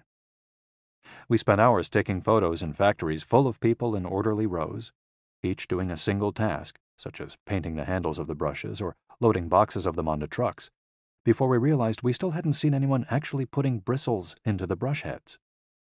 After we asked about this and got the runaround several times, the president of one company agreed to show us how it was done.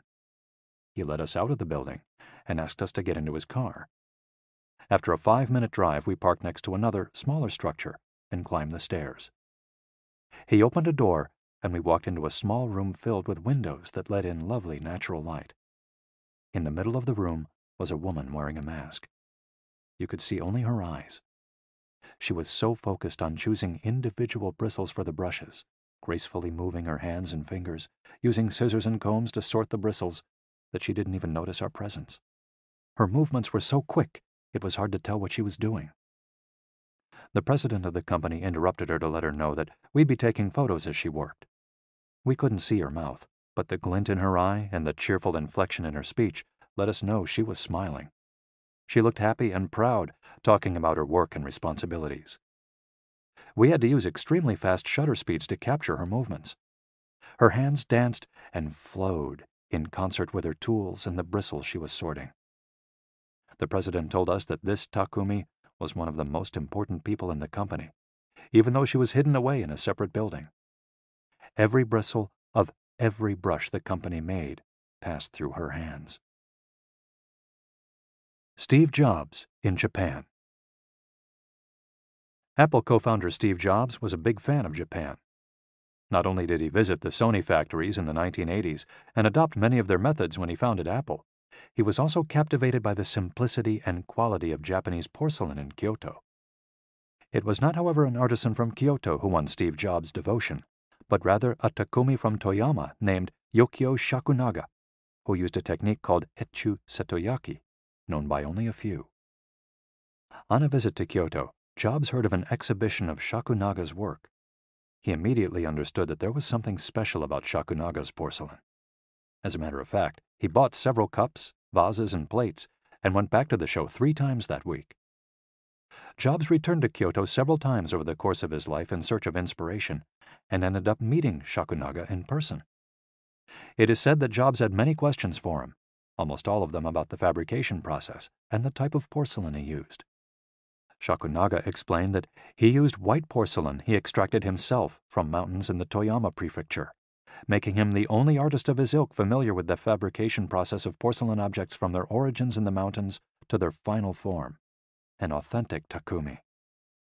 Jobs was so impressed that he considered going to Toyama to see the mountain where Shakunaga got his porcelain, but thought better of it when he heard that it was more than 4 hours by train from Kyoto. In an interview after Jobs' death, Shakunaga said he was very proud that his work had been appreciated by the man who created the iPhone. He added that Jobs' last purchase from him had been a set of 12 teacups. Jobs had asked for something special, a new style. To satisfy this request, Shakunaga made 150 teacups in the process of testing out new ideas. Of these, he chose the 12 best and sent them to the Jobs family. Ever since his first trip to Japan, Jobs was fascinated and inspired by the country's artisans, engineers, especially at Sony, philosophy, especially Zen, and cuisine, especially sushi. Sophisticated simplicity. What do Japanese artisans, engineers, Zen philosophy, and cuisine have in common? Simplicity and attention to detail. It is not a lazy simplicity, but a sophisticated one that searches out new frontiers, always taking the object, the body and mind, or the cuisine to the next level, according to one's Ikigai. As Csikszentmihalyi would say, the key is always having a meaningful challenge to overcome in order to maintain flow. The documentary Jiro Dreams of Sushi gives us another example of a Takumi, this time in the kitchen. Its protagonist has been making sushi every day for more than 80 years and owns a small sushi restaurant near the Ginza subway station in Tokyo. He and his son go every day to the famous Tsukiji fish market and choose the best fish to bring back to the restaurant. In the documentary, we see one of Jiro's apprentices learning to make tamago, a thin, slightly sweet omelet. No matter how hard he tries, he can't get Jiro's approval. He keeps practicing for years until he finally does. Why does the apprentice refuse to give up? Doesn't he get bored cooking eggs every day? No, because making sushi is his Ikigai too. Both Jiro and his son are culinary artists. They don't get bored when they cook. They achieve a state of flow. They enjoy themselves completely when they're in the kitchen. That is their happiness, their Ikigai. They've learned to take pleasure in their work, to lose their sense of time. Beyond the close relationship between father and son, which helps keep the challenge going each day, they also work in a quiet, peaceful environment that allows them to concentrate. Even after receiving a 3-star rating from Michelin, they never considered opening other locations or expanding the business. They serve just 10 patrons at a time at the bar of their small restaurant. Jiro's family isn't looking to make money. Instead, they value good working conditions and creating an environment in which they can flow while making the best sushi in the world. Jiro, like Yukio Shakunaga, begins his work at the source. He goes to the fish market to find the best tuna. Shakunaga goes to the mountains to find the best porcelain. When they get down to work, both become one with the object they're creating. This unity with the object that they reach in a state of flow takes on special meaning in Japan, where, according to Shintoism, forests, trees, and objects have a kami, spirit or god within them. When someone, whether an artist, an engineer, or a chef, sets out to create something, his or her responsibility is to use nature to give it life, while respecting that nature at every moment. During this process, the artisan becomes one with the object and flows with it. An ironworker would say that metal has a life of its own, just as someone making ceramics would say the clay does. The Japanese are skilled at bringing nature and technology together. Not man versus nature, but a union of the two. The purity of Ghibli. There are those who say that the Shinto value of being connected with nature is vanishing. One of the harshest critics of this loss is another artist with a clearly defined Ikigai, Hayao Miyazaki, the director of the animated films produced by Studio Ghibli. In nearly all his films, we see humans, technology, fantasy, and nature in a state of conflict, and in the end, coming together. One of the most poignant metaphors in his film, Spirited Away, is an obese spirit covered in trash that represents pollution of the rivers. In Miyazaki's films, forests have personalities, trees have feelings, and robots befriend birds. Considered a national treasure by the Japanese government, Miyazaki is an artist capable of becoming completely absorbed in his art. He uses a cell phone from the late 1990s, and he makes his entire team draw by hand. He directs his films by rendering on paper even the tiniest detail, achieving flow by drawing, not by using a computer. Thanks to this obsession on the director's part, Studio Ghibli is one of the only studios in the world where almost the entire production process is carried out using traditional techniques. Those who have visited Studio Ghibli know that it's fairly typical on a given Sunday to see a solitary individual tucked away in a corner, hard at work. A man in simple clothes who will greet them with an "Ohayo," hello, without looking up. Miyazaki is so passionate about his work that he spends many Sundays in the studio, enjoying the state of flow, putting his Ikigai above all else. Visitors know that under no circumstances is one to bother Miyazaki, who is known for his quick temper, especially if he is interrupted while drawing. In 2013, Miyazaki announced he was going to retire. To commemorate his retirement, the television station NHK made a documentary showing him in his last days at work. He is drawing in nearly every scene of the film. In one scene, several of his colleagues are seen coming out of a meeting, and there he is, drawing in a corner, paying no attention to them. In another scene, he is shown walking to work on December 30th, a national holiday in Japan, and opening the doors of Studio Ghibli so he can spend the day there, drawing alone. Miyazaki can't stop drawing. The day after his retirement, instead of going on vacation or staying at home, he went to Studio Ghibli and sat down to draw. His colleagues put on their best poker faces, not knowing what to say. 1 year later, he announced he wouldn't make any more feature films, but that he would keep on drawing until the day he died. Can someone really retire if he's passionate about what he does? The recluses. It is not only the Japanese who have this capacity. There are artists and scientists all over the world with strong, clear ikigais. They do what they love until their dying day. The last thing Einstein wrote before closing his eyes forever was a formula that attempted to unite all the forces of the universe in a single theory. When he died, he was still doing what he loved. If he hadn't been a physicist, he said, he would have been happy as a musician. When he wasn't focused on physics or mathematics, he enjoyed playing the violin. Reaching a state of flow while working on his formulas or playing music, his two ikigais, brought him endless pleasure. Many such artists might seem misanthropic or reclusive, but what they are really doing is protecting the time that brings them happiness, sometimes at the expense of other aspects of their lives. They are outliers who apply the principles of flow to their lives to an extreme. Another example of this kind of artist is the novelist Haruki Murakami. He sees only a close circle of friends and appears in public in Japan only once every few years. Artists know how important it is to protect their space, control their environment, and be free from distractions if they want to flow with their ikigai. Microflow. Enjoying mundane tasks. But what happens when we have to, say, do the laundry, mow the lawn, or attend to paperwork? Is there a way to make these mundane tasks enjoyable? Near the Shinjuku subway station, in one of the neural centers of Tokyo, there is a supermarket that still employs elevator operators. The elevators are fairly standard and could easily be operated by the customers, but the store prefers to provide the service of someone holding the door open for you, pushing the button for your floor, and bowing as you exit. If you ask around, you'll learn that there is one elevator operator who has been doing the same job since 2004. She is always smiling and enthusiastic about her work. How is she able to enjoy such a job? Doesn't she get bored doing something so repetitive? On closer inspection, it becomes clear that the elevator operator is not just pushing buttons, but is instead performing a whole sequence of movements.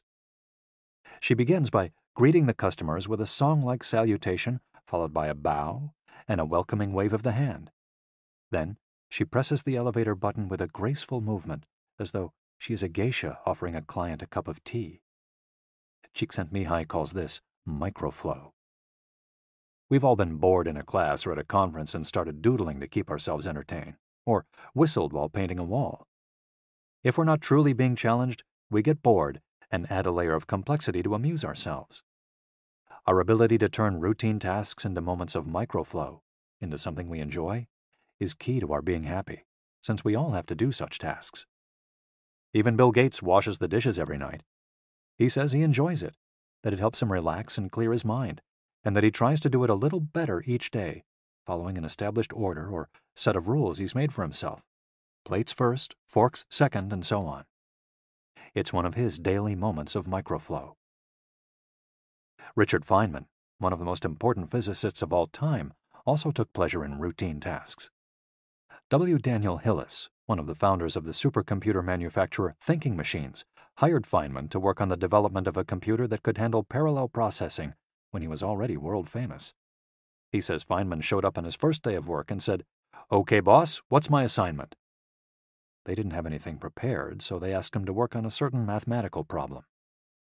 He immediately realized they were giving him an irrelevant task to keep him busy and said, "That sounds like a bunch of baloney. Give me something real to do." So they sent him to a nearby shop to buy office supplies, and he completed his assignment with a smile on his face. When he didn't have something important to do or needed to rest his mind, Feynman dedicated himself to microflowing, say, painting the office walls. Weeks later, after visiting the Thinking Machines offices, a group of investors declared, "You have a Nobel laureate in there, painting walls and soldering circuits." Instant vacations. Getting there through meditation. Training the mind can get us to a place of flow more quickly. Meditation is one way to exercise our mental muscles. There are many types of meditation, but they all have the same objective: calming the mind, observing our thoughts and emotions, and centering our focus on a single object. The basic practice involves sitting with a straight back and focusing on your breath. Anyone can do it, and you feel a difference after just one session. By fixing your attention on the air moving in and out of your nose, you can slow the torrent of thoughts and clear your mental horizons. The Archer's Secret. The winner of the 1988 Olympic gold medal for archery was a 17-year-old woman from South Korea. When asked how she prepared, she replied that the most important part of her training was meditating for 2 hours each day. If we want to get better at reaching a state of flow, meditation is an excellent antidote to our smartphones and their notifications constantly clamoring for our attention. One of the most common mistakes among people starting to meditate is worrying about doing it right, achieving absolute mental silence or reaching nirvana. The most important thing is to focus on the journey. Since the mind is a constant swirl of thoughts, ideas, and emotions, slowing down the centrifuge, even for just a few seconds, can help us feel more rested and leave us with a sense of clarity. In fact, one of the things we learn in the practice of meditation is not to worry about anything that flits across our mental screen. The idea of killing our boss might flash into our mind, but we simply label it as a thought and let it pass like a cloud, without judging or rejecting it. It's only a thought, one of the 60,000 we have every day, according to some experts. Meditation generates alpha and theta brainwaves. For those experienced in meditation, these waves appear right away, while it might take half an hour for a beginner to experience them. These relaxing brainwaves are the ones that are activated right before we fall asleep, as we lie in the sun or right after taking a hot bath. We all carry a spa with us everywhere we go. It's just a matter of knowing how to get in, something anyone can do with a bit of practice. Humans as ritualistic beings. Life is inherently ritualistic. We could argue that humans naturally follow rituals that keep us busy. In some modern cultures, we've been forced out of our ritualistic lives to pursue goal after goal in order to be seen as successful. But throughout history, humans have always been busy. We were hunting, cooking, farming, exploring, and raising families, activities that were structured as rituals to keep us busy throughout our days. But in an unusual way, rituals still permeate daily life and business practices in modern Japan. The main religions in Japan, Confucianism, Buddhism, and Shintoism, are all ones in which the rituals are more important than absolute rules. When doing business in Japan, process, manners, and how you work on something is more important than the final results. Whether this is good or bad for the economy is beyond the scope of this audiobook. What is indisputable, though, is that finding flow in a ritualistic workplace is much easier than in one in which we are continually stressed out trying to achieve unclear goals set by our bosses. Rituals give us clear rules and objectives, which help us enter a state of flow. When we have only a big goal in front of us, we might feel lost or overwhelmed by it. Rituals help us by giving us the process, the sub-steps on the path to achieving a goal. When confronted with a big goal, try to break it down into parts, and then attack each part one by one. Focus on enjoying your daily rituals, using them as tools to enter a state of flow. Don't worry about the outcome. It will come naturally. Happiness is in the doing, not in the result. As a rule of thumb, remind yourself, rituals over goals. The happiest people are not the ones who achieve the most. They're the ones who spend more time than others in a state of flow. Using flow to find your Ikigai. After hearing this chapter, you should have a better idea of which activities in your life make you enter flow. Write all of them on a piece of paper. Then, ask yourself 3 questions. What do the activities that drive you to flow have in common? Why do these activities drive you to flow? For example, are all the activities you most like doing ones that you practice alone or with other people? Do you flow more when doing things that require you to move your body, or just to think? In the answers to these questions, you might find the underlying Ikigai that drives your life. If you don't, then keep searching by going deeper into what you like by spending more of your time in the activities that make you flow. Also, try new things that are not on the list of what makes you flow, but that are similar and that you're curious about. For example, if photography is something that drives you into flow, you could also try painting. You might even like it more. Or if you love snowboarding and have never tried surfing, flow is mysterious. It's like a muscle. The more you train it, the more you will flow, and the closer you'll be to your Ikigai.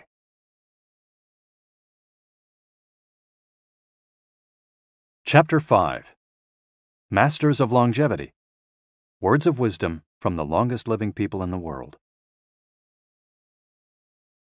When we started working on this audiobook, we didn't want to just research the factors that contribute to a long and happy life. We wanted to hear from the true masters of this art. The interviews we conducted in Okinawa merit their own chapter, but in the section that precedes it, we've provided an overview of the life philosophies of a few international champions of longevity. We're talking about super centenarians, people who live to 110 years of age or more. The term was coined in 1970 by Norris McWhirter, editor of the Guinness Book of World Records. Its use became more widespread in the 1990s after it appeared in William Strauss and Neil Howe's Generations. Today, there are an estimated 300 to 450 super centenarians in the world, although the age of only around 75 of them has been confirmed. They aren't superheroes, but we could see them as such for having spent far more time on this planet than the average life expectancy would predict. Given the rise in life expectancy around the world, the number of supercentenarians might also increase. A healthy and purposeful life could help us join their ranks. Let's take a look at what a few of them have to say. Misao Okawa, 117. Eat and sleep, and you'll live a long time. You have to learn to relax. According to the Gerontology Research Group, until April 2015, the oldest living person in the world was Misao Okawa. who passed away in a care facility in Osaka, Japan after living for 117 years, 27 days. The daughter of a textile merchant, she was born in 1898, when Spain lost its colonies in Cuba and the Philippines, and the United States annexed Hawaii and launched Pepsi-Cola. Until she was 110, this woman, who lived in 3 different centuries, cared for herself unassisted.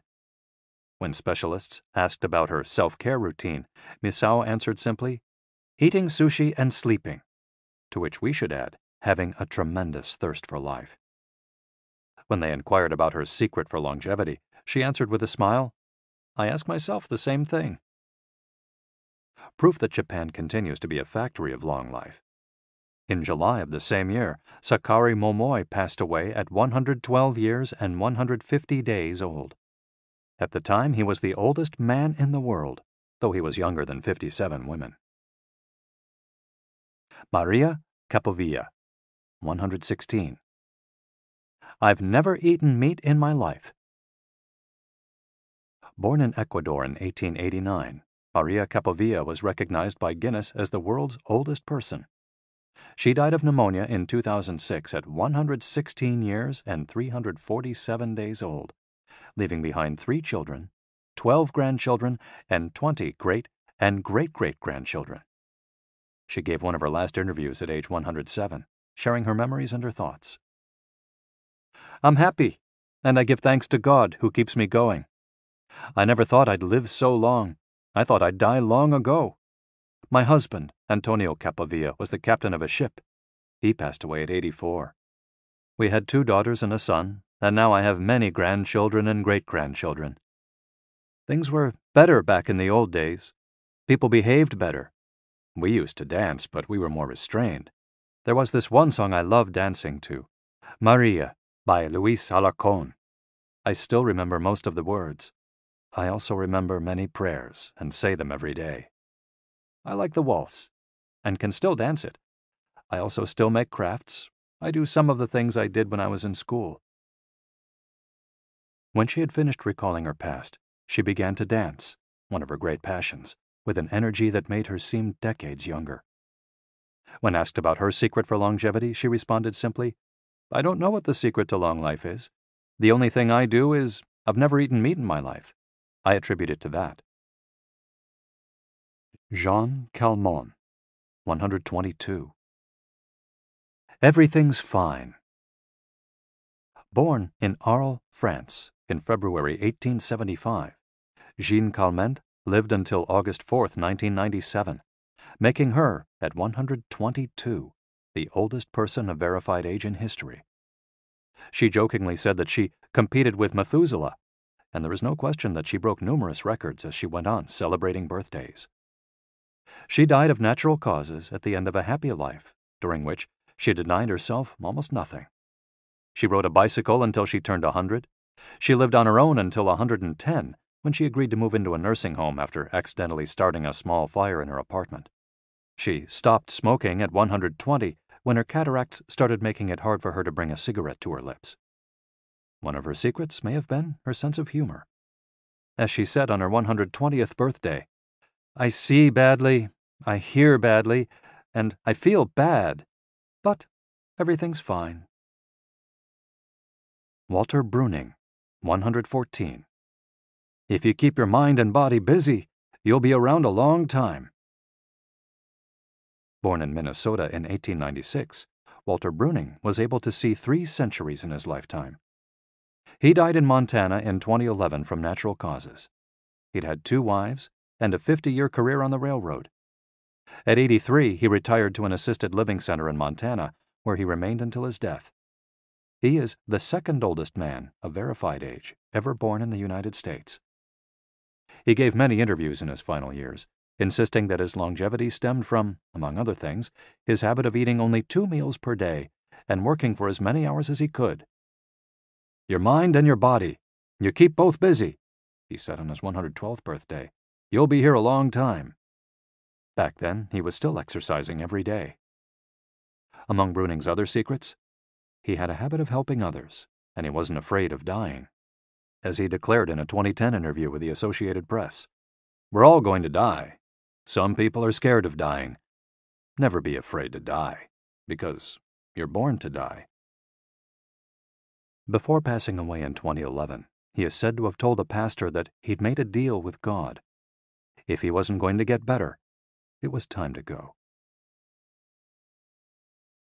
Alexander Emich, 111. I just haven't died yet. Born in Poland in 1903, Alexander Emich was a chemist and parapsychologist residing in the United States who, after the death of his predecessor in 2014, became the oldest man of authenticated age in the world. Emich himself died a year thereafter, in June of that year, leaving behind a long life rich with experiences. Emich attributed his longevity to, among other things, never drinking alcohol. "It's not as though I'd won the Nobel Prize," he said upon being declared the world's oldest man. "I never thought I'd get to be so old." When asked about his secret to living so long, his answer was, "I don't know. I just haven't died yet." Ikigai artists. The secret to long life, however, is not held by supercentenarians alone. There are many people of advanced age who, though they haven't made it into Guinness World Records, offer us inspiration and ideas for bringing energy and meaning to our lives. Artists, for example, who carry the torch of their Ikigai instead of retiring, have this power. Art, in all its forms, is an Ikigai that can bring happiness and purpose to our days. Enjoying or creating beauty is free, and something all human beings have access to. Hokusai, the Japanese artist who made woodblock prints in the ukiyo-e style and lived for 88 years, from the mid-18th to the mid-19th century, added this postscript to the first edition of his 100 Views of Mount Fuji. "All that I have produced before the age of 70 is not worth being counted. It is at the age of 73 that I have somewhat begun to understand the structure of true nature, of animals and grasses, and trees and birds, and fishes and insects. Consequently, at 80 years of age, I shall have made still more progress. At 90, I hope to have penetrated into the mystery of things. At 100 years of age, I should have reached decidedly a marvelous degree. And when I shall be 110, all that I do, every point and every line, shall be instinct with life." Following is our collection of some of the most inspirational words from artists interviewed by Camille Sweeney for the New York Times. Of those still living, none have retired, and all still enjoy their passion, which they plan to pursue until their final breath, demonstrating that when you have a clear purpose, no one can stop you. The actor Christopher Plummer, still working at 86, reveals a dark desire shared by many who love the profession. "We want to drop dead on stage. That would be a nice, theatrical way to go." Osamu Tezuka, the father of modern Japanese manga, shared this feeling. Before he died in 1989, his last words as he drew one final cartoon were, "Please, just let me work." The 86-year-old filmmaker Frederick Wiseman declared on a stroll through Paris that he likes to work, which is why he does it with such intensity. "Everybody complains about their aches and pains and all that, but my friends are either dead or are still working," he said. Carmen Herrera, a painter who just entered her 100th year, sold her first canvas at 89. Today, her work is in the permanent collections of the Tate Modern and the Museum of Modern Art. When asked how she viewed her future, she responded, "I am always waiting to finish the next thing. Absurd, I know. I go day by day." Never stop learning. You may grow old and trembling in your anatomies. You may lie awake at night listening to the disorder of your veins. You may miss your only love. You may see the world about you devastated by evil lunatics, or know your honor trampled in the sewers of baser minds. There is only one thing for it then: to learn. Learn why the world wags and what wags it. That is the only thing which the mind can never exhaust, never alienate, never be tortured by, never fear or distrust, and never dream of regretting. T.H. White, the once and future king.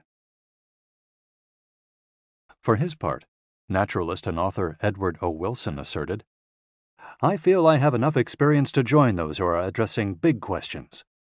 About 10 years ago, when I began reading and thinking more broadly about the questions of what are we, where did we come from, and where are we going, I was astonished at how little this was being done." Ellsworth Kelly, an artist who passed away in 2015 at the age of 92, assured us that the idea that we lose our faculties with age is, in part, a myth, because instead we develop a greater clarity and capacity for observation. It's one thing about getting older. You see more. Every day, I'm continuing to see new things. That's why there are new paintings. At age 86, the architect Frank Gehry reminds us that some buildings can take 7 years, from the time you're hired until you're finished, a fact that favors a patient attitude with regard to the passage of time.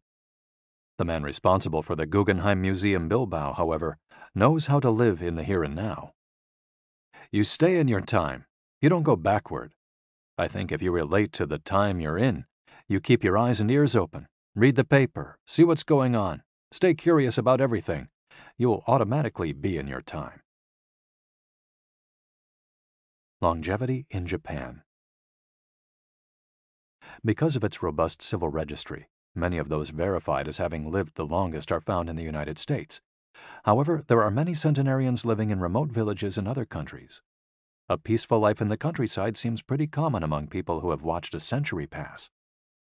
Without question, the international superstar of longevity is Japan, which has the highest life expectancy of any country in the world. In addition to a healthy diet, which we will explore in detail, and an integrated healthcare system in which people go to the doctor for regular checkups to prevent disease, longevity in Japan is closely tied to its culture, as we'll see later on.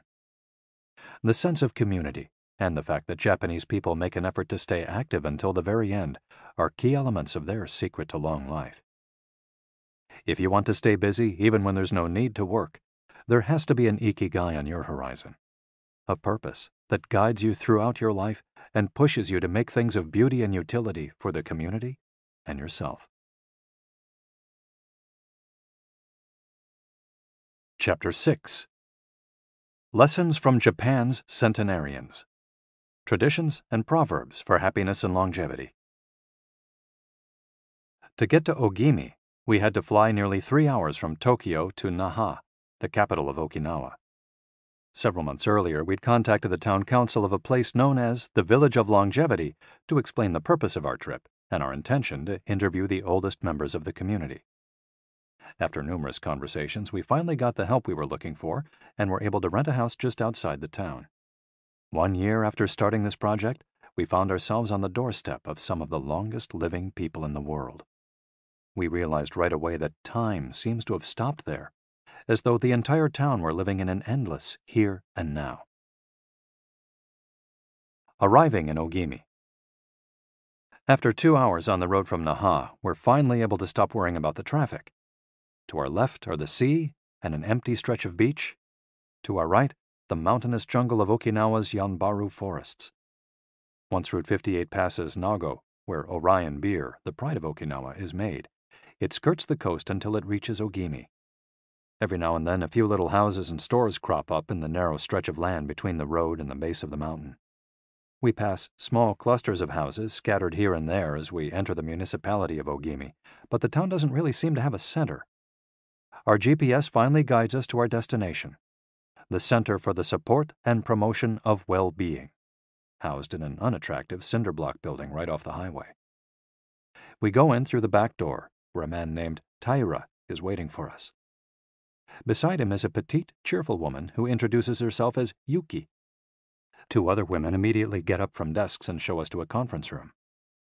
They serve us each a cup of green tea and a few shikuwasa, a small citrus fruit that packs a big nutritional punch, as we'll see later on. Taira sits down across from us in his formal suit and opens up a large planner and a 3-ring binder. Yuki sits next to him.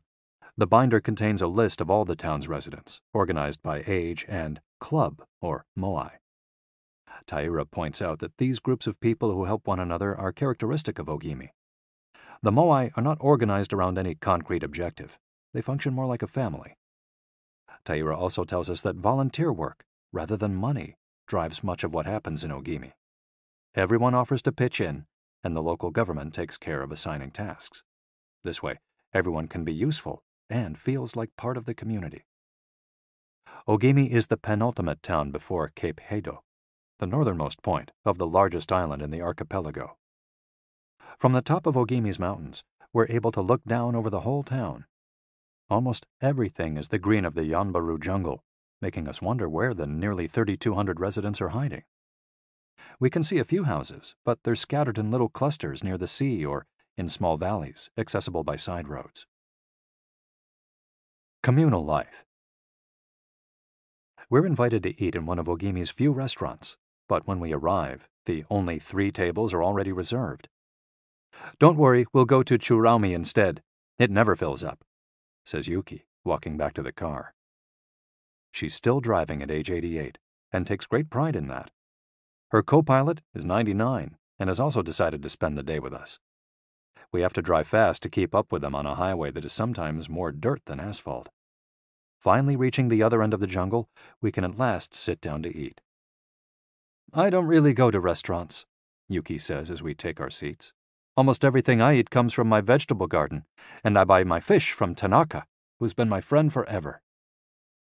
The restaurant is right by the sea and seems like something from the planet Tatooine from Star Wars. The menu boasts in large letters that it serves slow food, prepared with organic vegetables grown in the town. "But really," Yuki continues, "food is the least important thing." She is extroverted and rather pretty. She likes to talk about her role as the director of several associations run by the local government. "Food won't help you live longer," she says, bringing to her lips a bite of the diminutive confection that followed our meal. "The secret is smiling and having a good time." There are no bars and only a few restaurants in Ogimi, but those who live there enjoy a rich social life that revolves around community centers. The town is divided into 17 neighborhoods, and each one has a president and several people in charge of things like culture, festivals, social activities, and longevity. Residents pay close attention to this last category. We're invited to the community center of one of the 17 neighborhoods. It's an old building right next to one of the mountains of the Yanbaru jungle, home to Bunagaya, the town's iconic sprites. The Bunagaya spirits of the Yanbaru jungle. Bunagaya are magical creatures that inhabit the Yanbaru jungle near Ogimi and its surrounding towns. They manifest as children with long red hair and like to hide in the jungle's kajumaru, banyan trees, and go fishing on the beach. Many of Okinawa's stories and fables are about Bunagaya sprites. They're mischievous, playful, and unpredictable. Locals say that the Bunagaya love the mountains, rivers, sea, trees, earth, wind, and animals, and that if you want to befriend them, you have to show respect for nature. A birthday party. When we arrive at the neighborhood's community center, we're greeted by a group of about 20 people who proudly proclaim, "The youngest among us is 83. We conduct our interviews at a large table while drinking green tea. When we finish, we're brought to an event space where we celebrate the birthdays of 3 members of the group. One woman is turning 99, another 94, and one young man has just reached 89. We sing a few songs popular in the village and finish up with "Happy Birthday" in English. The woman turning 99 blows out the candles and thanks everyone for coming to her party. We eat homemade shikawase cake and end up dancing and celebrating as though it were the birthday of a 20-something. It's the first party, but not the last that we'll attend during our week in the village. We'll also do karaoke with a group of seniors who sing better than we do, and attend a traditional festival with local bands, dancers, and food stands at the foot of a mountain. Celebrate each day together. Celebrations seem to be an essential part of life in Ogimi. We're invited to watch a game of gate ball, one of the most popular sports among Okinawa's older residents. It involves hitting a ball with a mallet-like stick. It's a low-impact sport that can be played anywhere, and it's a good excuse to move around and have fun as a group. The residents hold local competitions, and there is no age limit for participants. We participate in the weekly game and lose to a woman who recently turned 104.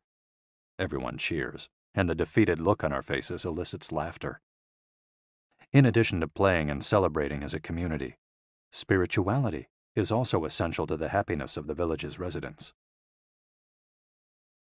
The gods of Okinawa. The main religion in Okinawa is known as Ryukyu Shinto. Ryukyu is the original name of the Okinawa archipelago, and Shinto means the path of the gods. Ryukyu Shinto combines elements of Chinese Taoism, Confucianism, Buddhism, and Shintoism with shamanistic and animistic elements. According to this ancient faith, the world is populated by an infinite number of spirits divided into several types: spirits of the home, of the forest, of the trees, and of the mountains. It's important to appease these spirits through rituals and festivals, and by consecrating sacred grounds. Okinawa is full of sacred jungles and forests, where many of the two main kinds of temples are found, the Utaki and the Uganju. We visited an Uganju, or small open-air temple, adorned with incense and coins, next to a waterfall in Ogimi. The Utaki is a collection of stones where people go to pray and where, supposedly, spirits gather. In Okinawa's religious practice, women are considered spiritually superior to men, whereas the opposite is true of traditional Shintoism in the rest of Japan. Yuta are women chosen as mediums by their communities to make contact with the spirit realm through traditional rites. Ancestor worship is another important feature of spiritual practice in Okinawa, and in Japan in general. The home of each generation's firstborn usually contains a butsudan, or small altar, used to pray for and make offerings to the family's ancestors. Mabui. Every person has an essence, or mabui. This mabui is our spirit and the source of our life force. It is immortal and makes us who we are. Sometimes the mabui of someone who has died is trapped in the body of a living person. This situation requires a separation ritual to free the mabui of the deceased. It often happens when a person dies suddenly, especially at a young age, and his or her mabui does not want to move on to the realm of the dead. A mabui can also be passed from person to person by physical contact. A grandmother who leaves her granddaughter a ring transfers a part of her mabui to her. Photographs can also be a medium for passing mabui among people. The older, the stronger. Looking back, our days in Ogimi were intense but relaxed, sort of like the lifestyle of the locals, who always seemed to be busy with important tasks, but who, upon closer inspection, did everything with a sense of calm. They were always pursuing their Ikigai, but they were never in a rush. Not only did they seem to be happily busy, but we also noticed that they followed the other principles for happiness that Washington Burnap stated 200 years ago. The grand essentials to happiness in this life are something to do, something to love, and something to hope for. On our last day, we went to buy gifts at a small market at the edge of town. The only things sold there are local vegetables, green tea, and shikawasa juice, along with bottles of water from a spring hidden in the Yanburu forests, bearing labels that read, "Longevity Water." We bought ourselves some of this longevity water and drank it in the parking lot, looking out over the sea and hoping that the little bottles that promised a magic elixir would bring us health and long life, and would help us find our own Ikigai. Then we took a photo with the statue of Abunagaya and walked up to it one last time to read the inscription. A declaration from the town where people live longest. At 80, I am still a child. When I come to see you at 90, send me away to wait until I am 100. The older, the stronger. Let us not depend too much on our children as we age. If you seek long life and health, you are welcome in our village, where you will be blessed by nature, and together we will discover the secret to longevity. April 23, 1993, Ogimi Federation of Senior Citizens Clubs. The interviews. Over the course of a week, we conducted a total of 100 interviews, asking the eldest members of the community about their life philosophy, their Ikigai, and the secrets to longevity. We filmed these conversations with 2 cameras for use in a little documentary, and chose a few especially meaningful and inspiring statements to include in this section of the audiobook. 1.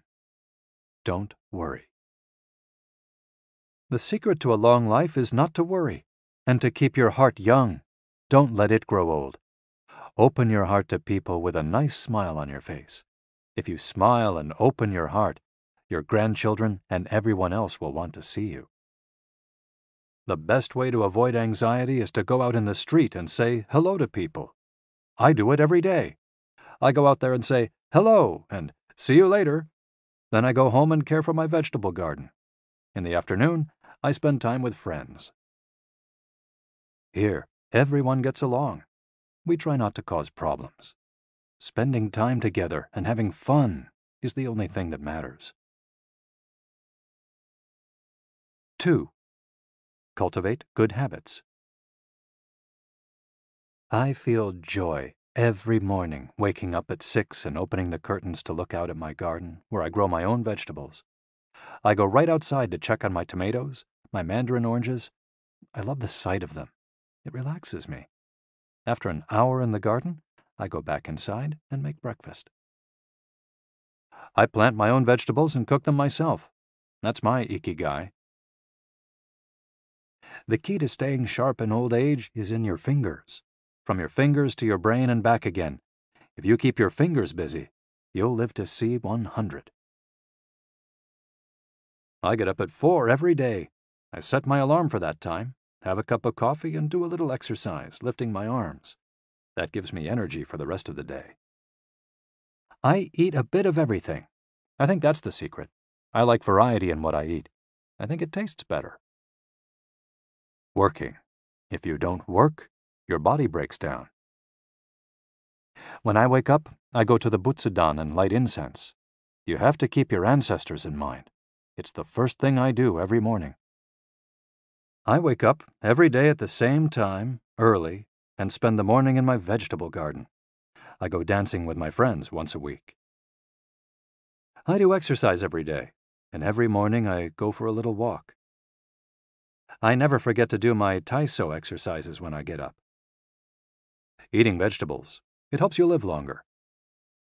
To live a long time, you need to do 3 things. Exercise to stay healthy, eat well, and spend time with people. 3. Nurture your friendships every day. Getting together with my friends is my most important Ikigai. We all get together here and talk. It's very important. I always know I'll see them all here tomorrow, and that's one of my favorite things in life. My main hobby is getting together with friends and neighbors. Talking each day with the people you love, that's the secret to a long life. I say hello and see you later to the children on their way to school and wave at everyone who goes by me in their car. Drive safely, I say. Between 7:20 a.m. and 8:15 a.m., I'm outside on my feet the whole time, saying hello to people. Once everyone's gone, I go back inside. Chatting and drinking tea with my neighbors, that's the best thing in life. And singing together. I wake up at 5 every morning, leave the house, and walk to the sea. Then I go to a friend's house and we have tea together. That's the secret to a long life, getting together with people and going from place to place. 4. Live an unhurried life. My secret to a long life is always saying to myself, slow down and relax. You live much longer if you're not in a hurry. I make things with wicker. That's my Ikigai. The first thing I do when I wake up is pray. Then I do my exercises and eat breakfast. At 7, I calmly start working on my wicker. When I get tired at 5, I go visit my friends. Doing many different things every day. Always staying busy but doing one thing at a time without getting overwhelmed. The secret to long life is going to bed early, waking up early, and going for a walk. Living peacefully and enjoying the little things. Getting along with your friends. Spring, summer, fall, winter. Enjoying each season, happily. 5. Be optimistic. Every day I say to myself, Today will be full of health and energy. Live it to the fullest. I'm 98, but consider myself young. I still have so much to do. Laugh. Laughter is the most important thing. I laugh wherever I go. I'm going to live to be 100. Of course I am. It's a huge motivation for me. Dancing and singing with your grandchildren is the best thing in life. I feel very fortunate to have been born here. I give thanks for it every day. The most important thing in Ogimi, in life, is to keep smiling. I do volunteer work to give back to the village a bit of what it has given to me. For example, I use my car to help friends get to the hospital. There's no secret to it. The trick is just to live. Keys to the Ogimi lifestyle. 100% of the people we interviewed keep a vegetable garden, and most of them also have fields of tea, mangoes, shikawasa, and so on. All belong to some form of neighborhood association where they feel cared for as though by family. They celebrate all the time, even little things. Music, song, and dance are essential parts of daily life. They have an important purpose in life, or several. They have an Ikigai, but they don't take it too seriously. They're relaxed and enjoy all that they do. They are very proud of their traditions and local culture. They are passionate about everything they do, however insignificant it might seem. Locals have a strong sense of yui ma'aru, recognizing the connection between people. They help each other with everything from work in the fields, harvesting sugarcane or planting rice, to building houses and municipal projects. Our friend Miyagi, who ate dinner with us on our last night in town, told us that he was building a new home with the help of all his friends, and that we could stay there the next time we were in Ogimi. They are always busy, but they occupy themselves with tasks that allow them to relax. We didn't see a single old grandpa sitting on a bench doing nothing. They're always coming and going, to sing karaoke, visit with neighbors, or play a game of gateball. Chapter 7. The Ikigai Diet. What the world's longest living people eat and drink. According to the World Health Organization, Japan has the highest life expectancy in the world, 85 years for men and 87.3 years for women. Moreover, it has the highest ratio of centenarians in the world, more than 520 for every million people, as of September 2016. While life expectancy in Japan is high overall, Okinawa exceeds the national average. Okinawa is one of the areas in Japan that were most affected by World War II. As a result not only of conflicts on the battlefield, but also of hunger and a lack of resources once the war ended, the average life expectancy was not very high during the 1940s and 1950s. As Okinawans recovered from the destruction, however, they came to be some of the country's longest living citizens. What secrets to long life do the Japanese hold? What is it about Okinawa that makes it the best of the best in terms of life expectancy? Experts point out that, for one thing, Okinawa is the only province in Japan without trains. Its residents have to walk or cycle when not driving. It's also the only province that has managed to follow the Japanese government's recommendation of eating less than 10 grams of salt per day. Okinawa's Miracle Diet. The mortality rate from cardiovascular disease in Okinawa is the lowest in Japan, and diet almost certainly has a lot to do with this. It's no coincidence that the Okinawa diet is so often discussed around the world at panels on nutrition. The most concrete and widely cited data on diet in Okinawa came from studies by Makoto Suzuki, a cardiologist at the University of Ryukyus, who has published more than 700 scientific articles on nutrition and aging in Okinawa since 1970. Bradley J. Wilcox and D. Craig Wilcox joined Makoto Suzuki's research team and published a book considered the Bible on the subject, The Okinawa Program. They reached the following conclusions. Locals eat a wide variety of foods, especially vegetables. Variety seems to be key.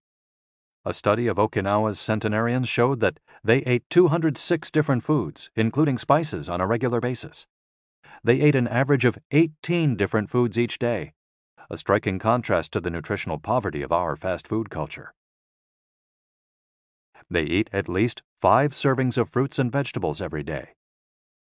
At least 7 types of fruits and vegetables are consumed by Okinawans on a daily basis. The easiest way to check if there's enough variety on your table is to make sure you're eating the rainbow. A table featuring red peppers, carrots, spinach, cauliflower, and eggplant, for example, offers great color and variety. Vegetables, potatoes, legumes, and soy products, such as tofu, are the staples of an Okinawan's diet. More than 30% of their daily calories come from vegetables. Grains are the foundation of their diet. Japanese people eat white rice every day, sometimes adding noodles. Rice is the primary food in Okinawa as well. They rarely eat sugar. And if they do, it's cane sugar. We drove through several sugarcane fields every morning on our way to Ogimi, and even drank a glass of cane juice at Nakijin Castle. Beside the stall selling the juice was a sign describing the anti-carcinogenic benefits of sugarcane. In addition to these basic dietary principles, Okinawans eat fish an average of 3 times per week. Unlike in other parts of Japan, the most frequently consumed meat is pork, though locals eat it only once or twice per week. Along these lines, Makoto Suzuki's studies indicate the following. Okinawans consume, in general, 1/3 as much sugar as the rest of Japan's population, which means that sweets and chocolate are much less a part of their diet. They also eat practically half as much salt as the rest of Japan, 7 grams per day compared to an average of 12. They consume fewer calories, an average of 1,785 per day compared to 2,068 in the rest of Japan. In fact, low caloric intake is common among the 5 blue zones. Hara-hachi-bu. This brings us back to the 80% rule we mentioned in the first chapter, a concept known in Japanese as hara-hachi-bu. It's easy to do. When you notice you're almost full but could have a little more, just stop eating. One easy way to start applying the concept of hara-hachi-bu is to skip dessert, or to reduce portion size. The idea is to still be a little bit hungry when you finish. This is why portion size tends to be much smaller in Japan than in the West. Food isn't served as appetizers, main courses, and dessert. Instead, it's much more common to see everything presented at once on small plates. One with rice, another with vegetables, a bowl of miso soup, and something to snack on. Serving food on many small plates makes it easier to avoid eating too much and facilitates the varied diet discussed at the beginning of this chapter. Hara-hachi-bu is an ancient practice. The 12th century book on Zen Buddhism, Zazen Youjinki, recommends eating 2/3 as much as you might want to. Eating less than one might want is common among all Buddhist temples in the East. Perhaps Buddhism recognized the benefits of limiting caloric intake more than 9 centuries ago.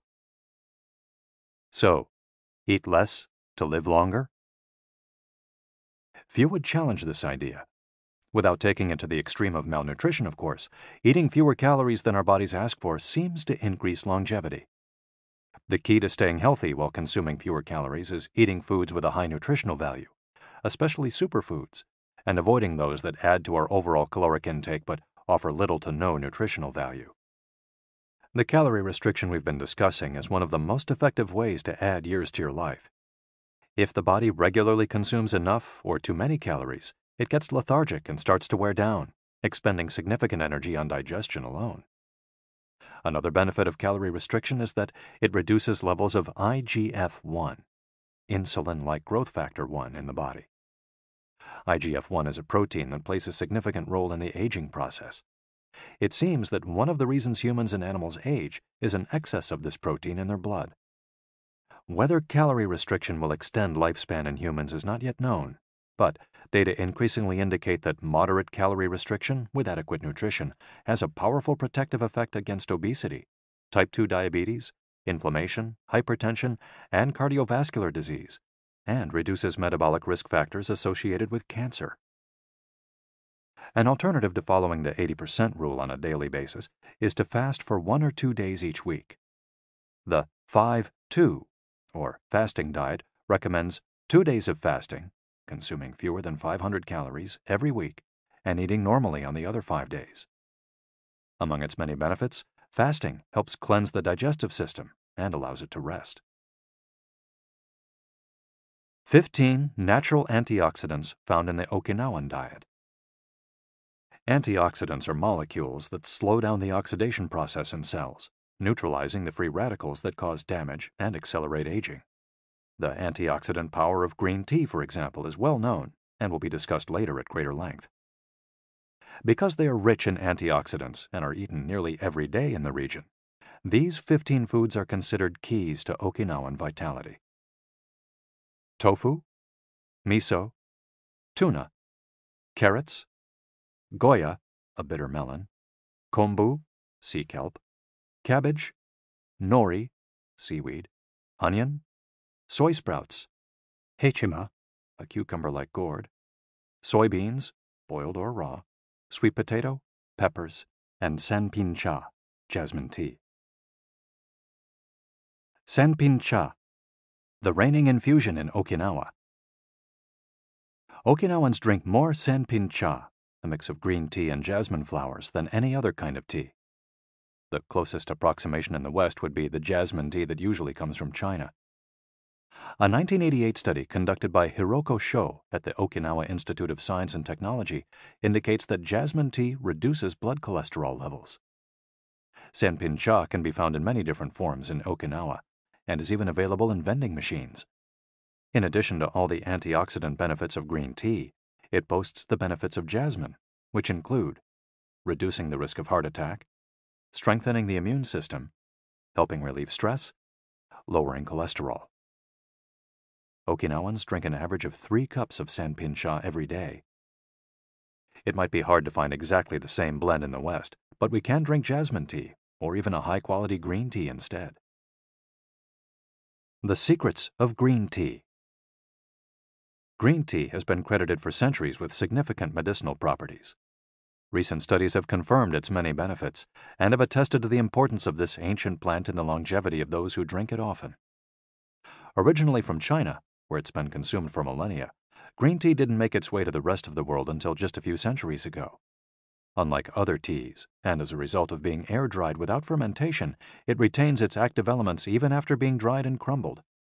It offers meaningful health benefits such as controlling cholesterol, lowering blood sugar levels, improving circulation, protection against the flu, vitamin C, promoting bone health, fluoride, protection against certain bacterial infections, protection against UV damage, cleansing, and diuretic effects.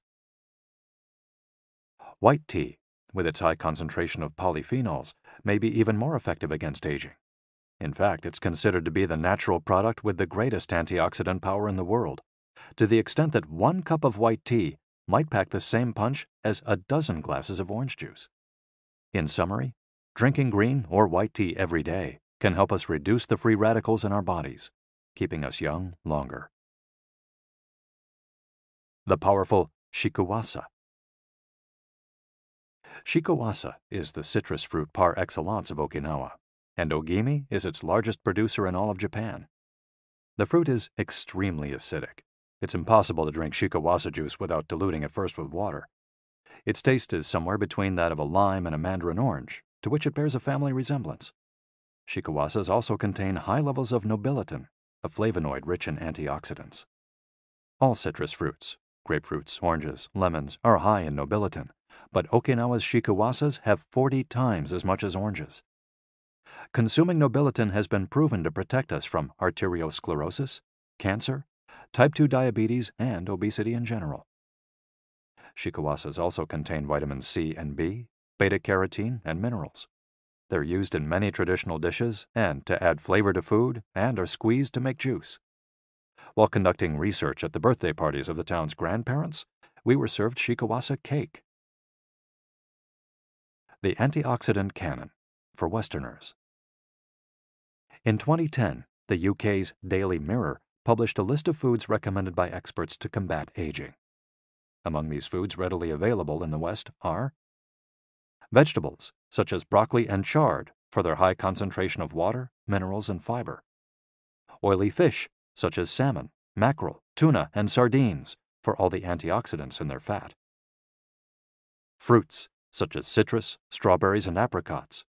They're an excellent source of vitamins and help eliminate toxins from the body. Berries, such as blueberries and goji berries. They're rich in phytochemical antioxidants.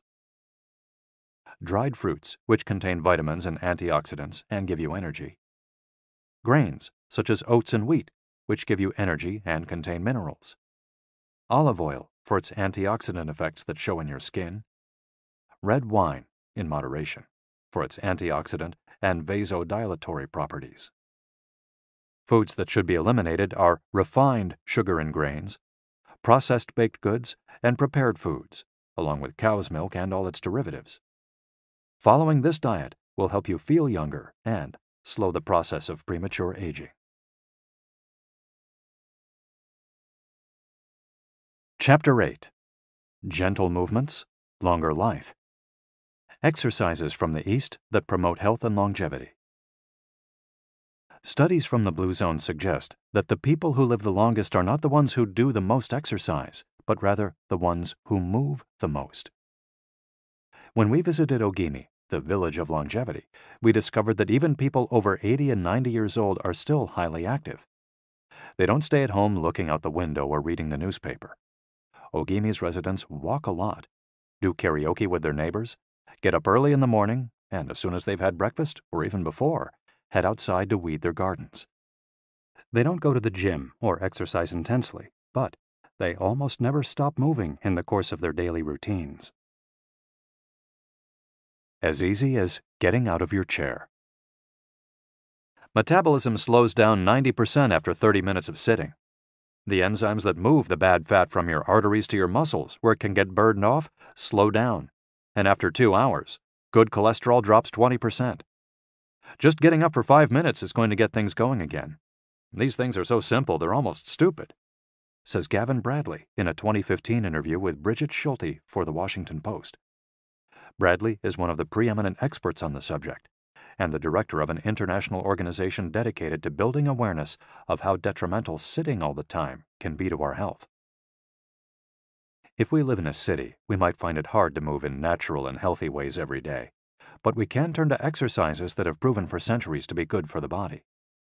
The Eastern disciplines for bringing body, mind, and soul into balance have become quite popular in the West, but in their countries of origin, they've been used for ages to promote health.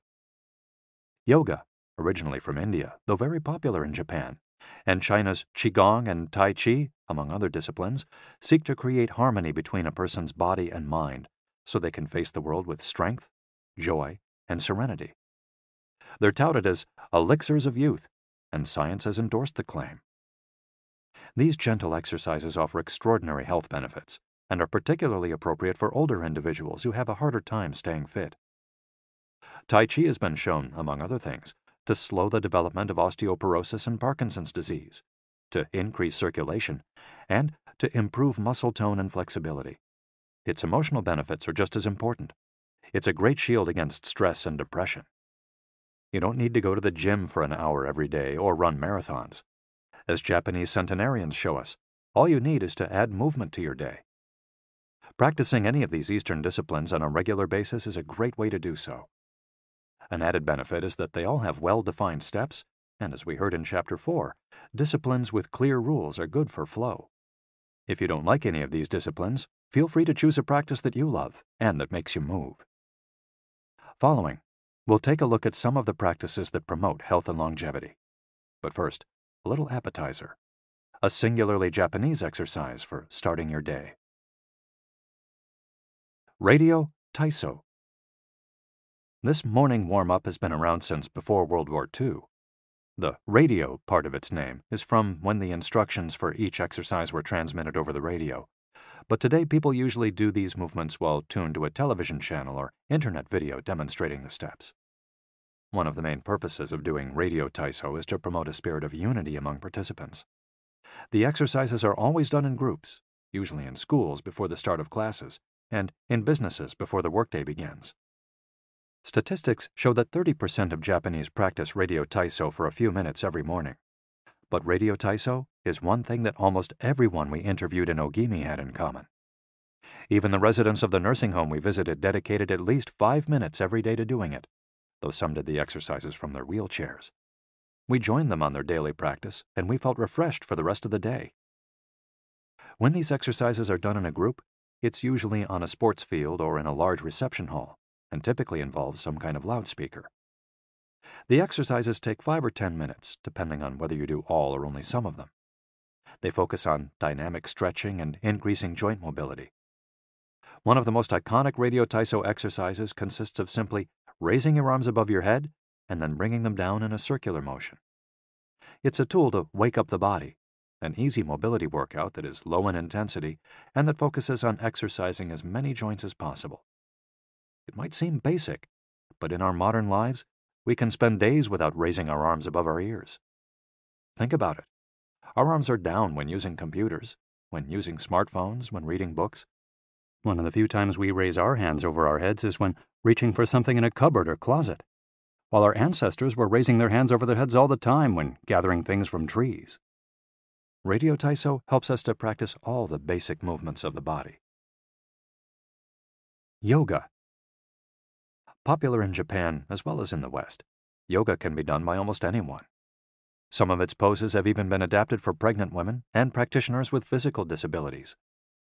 Yoga comes from India, where it was developed millennia ago to unite our mental and physical elements.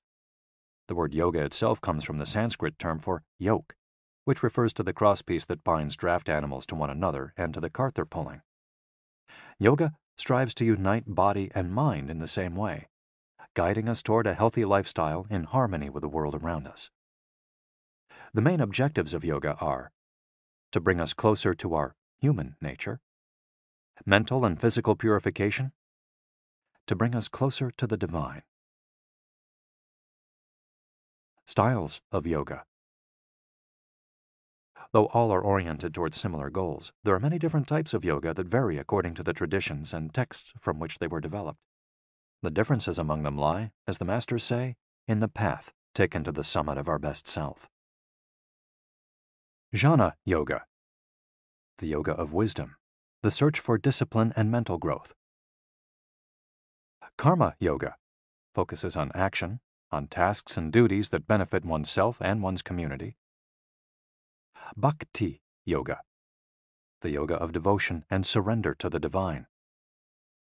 Mantra Yoga focuses on the recitation of mantras to reach a state of relaxation. Kundalini Yoga combines diverse steps to reach the desired mental state. Raja Yoga, also known as the royal path, encompasses a range of steps geared toward achieving communion with oneself and others. Hatha Yoga, the most widespread form in the West and Japan, characterized by asanas or poses combined in a quest for balance. How to do a sun salutation. The sun salutation is one of the most iconic exercises in Hatha Yoga. To do it, you simply have to follow these 12 basic movements. 1. With your feet together, stand up straight, but keep your muscles relaxed. Exhale. 2. Place the palms of your hands together in front of your chest. From this position, inhale as you raise your arms above your head and bend backwards slightly. 3. Exhale as you bend forward until you touch the ground with the palms of your hands, without bending your knees. 4. Stretch one leg back to touch the floor with the tips of your toes. Inhale. 5. Bring the other leg back, keeping your legs and arms straight as you hold your breath. 6. As you exhale, bend your arms and bring your chest to the ground, and then forward, resting your knees on the ground.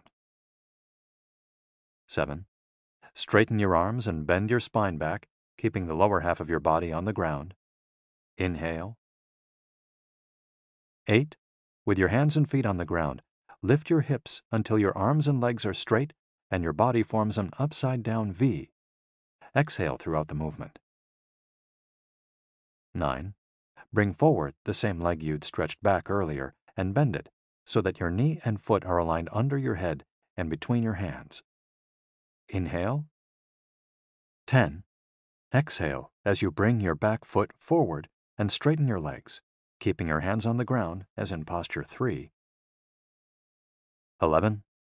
Bring your arms above your head with your palms together and bend backwards slightly as you did in posture 2 while you inhale 12. Lower your arms to their initial position in mountain pose while you exhale. You've just greeted the sun. Now you're ready to have a fantastic day. Tai Chi. Also known as Tai Chi Chuan, Tai Chi is a Chinese martial art that can be traced back hundreds of years to Buddhism and Confucianism. It's very popular in Japan, too. According to Chinese tradition, it was created by the Taoist master and martial arts practitioner Zhang Sanfeng, though it was Yang Luchan who in the 19th century brought the form to the rest of the world. Tai Chi was originally a neijia, or internal martial art, meaning its goal was personal growth. Focused on self-defense, it teaches those who practice it to defeat their adversaries by using the least amount of force possible and by relying on agility. Tai Chi, which was also seen as a means of healing body and mind, would go on to be used more frequently to foster health and inner peace. To encourage its citizens to be more active, the Chinese government promoted it as an exercise, and it lost its original connection to martial arts, becoming instead a source of health and well-being, accessible to all. Styles of Tai Chi. There are different schools and styles of Tai Chi. The following are the best known. Chen style alternates between slow movements and explosive ones. Yang style, the most widespread of the forms, characterized by slow, fluid movements. Wu style utilizes small, slow, deliberate movements. Hao style, centered on internal movements, with almost microscopic external movements, one of the least practiced forms of Tai Chi, even in China. Despite their differences, these styles all have the same objectives. 1. To control movement through stillness. 2. To overcome force through finesse. 3. To move second and arrive first. 4. To know yourself and your opponent. The 10 basic principles of Tai Chi. According to the master Yang Chengfu, the correct practice of Tai Chi follows 10 basic principles. 1. Elevate the crown of your head and focus all your energy there. 2. Tighten your chest and expand your back to lighten your lower body. 3. Relax your waist and let it guide your body. 4. Learn to differentiate between heaviness and lightness, knowing how your weight is distributed. 5. Relax the shoulders to allow free movement of the arms and promote the flow of energy. 6. Value the agility of the mind over the strength of the body. 7. Unify the upper and lower body so they act in concert. 8. Unify the internal and the external to synchronize mind, body, and breath. 9. Do not break the flow of your movement. Maintain fluidity and harmony. 10. Look for stillness in movement. An active body leads to a calm mind. Imitating clouds. One of the best-known movements in Tai Chi consists of following the form of clouds in an exercise called wave hands like clouds. Here are the steps. 1. Extend your arms in front of you with your palms down. 2. Turn your palms to face in, as though you were hugging a tree trunk. 3. Open your arms out to the side. 4. Bring the left arm up and center, and the right arm down and center. 5. Trace the shape of a ball in front of your body. 6. Turn your left palm toward your face. 7. Shift your weight to your left foot and pivot from your hip toward that side while your eyes follow the movement of your hand. 8. Bring your left hand to your waist and your right hand in front of your face. 9. Shift your weight to your right foot. 10. Pivot toward your right, looking at your raised right hand the entire time. 11. Repeat this movement fluidly, shifting your weight from one foot to the other as you reposition your hands.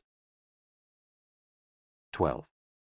Stretch your arms out in front of you again and bring them down slowly, returning to your initial position. Qigong, also known as Qi Kung.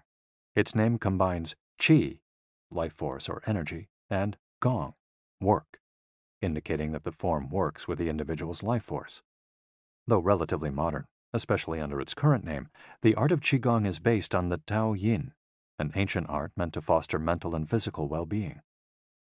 The practice began to appear in reports on training in martial arts at the beginning of the 20th century, and by the 1930s was being used in hospitals. The Chinese government later popularized it, as it had done with Tai Chi. Qigong involves static and dynamic physical exercises that stimulate respiration in a standing, seated, or reclined position.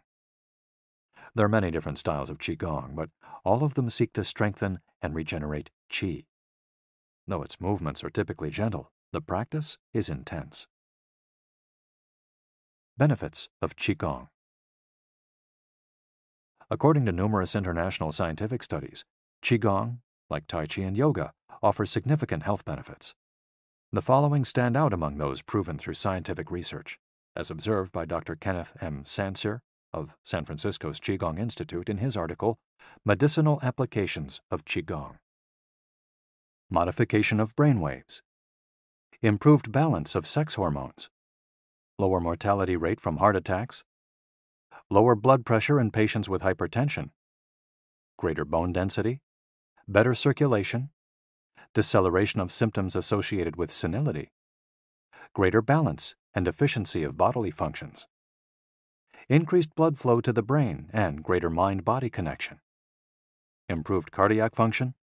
Reduction in the secondary effects of cancer treatments. Practicing these arts not only keeps us in shape, it also helps extend our lives. Methods for practicing Qigong. In order to practice Qigong correctly, we should remember that our life energy flows through our whole body. We should know how to regulate its many parts. 1. Tiao Shen. Regulating the body by adopting the correct posture. It's important to be firmly rooted to the ground. 2. Tiao Shi. Regulating the breath until it is calm, steady, and peaceful. 3. Tiao Xin. Regulating the mind, the most complicated part as it implies emptying the mind of thoughts. Tiao Qi. Regulating the life force through the regulation of the 3 prior elements so that it flows naturally. 5. Tiao Shen. Regulating the spirit. The spirit is both strength and root in battle, as Yang Ming explains in The Essence of Taiji Qigong. In this way, the whole organism will be prepared to work together toward a single goal. The 5 elements of Qigong. One of Qigong's best-known exercises is a series representing the 5 elements: earth, water, wood, metal, and fire. This series of movements seeks to balance the 5 currents of energy in order to improve brain and organ function. There are several ways to do these movements.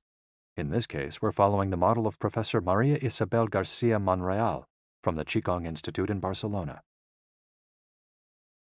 Earth. 1. Stand with your legs apart and your feet directly below your shoulders. 2. Turn your feet outwards slightly to straighten the posture. 3. Keep your shoulders relaxed and down and your arms loose at your sides, slightly away from your body. This is the Wu Qi, or rooted posture. 4. As you inhale, raise your arms in front of you until your hands are level with your shoulders, your palms facing down. 5. Exhale as you bend your knees and bring your arms down until your hands are level with your stomach, your palms facing in. 6. Hold this position for a few seconds, focusing on your breath. Water. Starting from earth posture, bend your knees into a squat, keeping your chest upright and exhaling throughout. 2. Press your coccyx downward to stretch your lumbar spine. 3. As you inhale, stand to return to earth posture. 4. Repeat twice for a total of 3. Wood. 1. Starting from earth posture, turn your palms upward and open your arms to the side, forming a circle as you inhale until your hands are level with your clavicle. Turn your hands so that your palms and elbows point downward while keeping your shoulders relaxed. 2. Reverse the movement as you exhale, making a downward circle with your arms until you reach your initial position. 3. Repeat twice for a total of 3. Metal. 1. Starting from earth posture, raise your arms until your hands are level with your sternum. 2. Turn your palms toward each other, about 4 inches apart, with your fingers relaxed and slightly separated, pointing upward. 3. As you inhale, move your hands away from each other until they are shoulder width apart.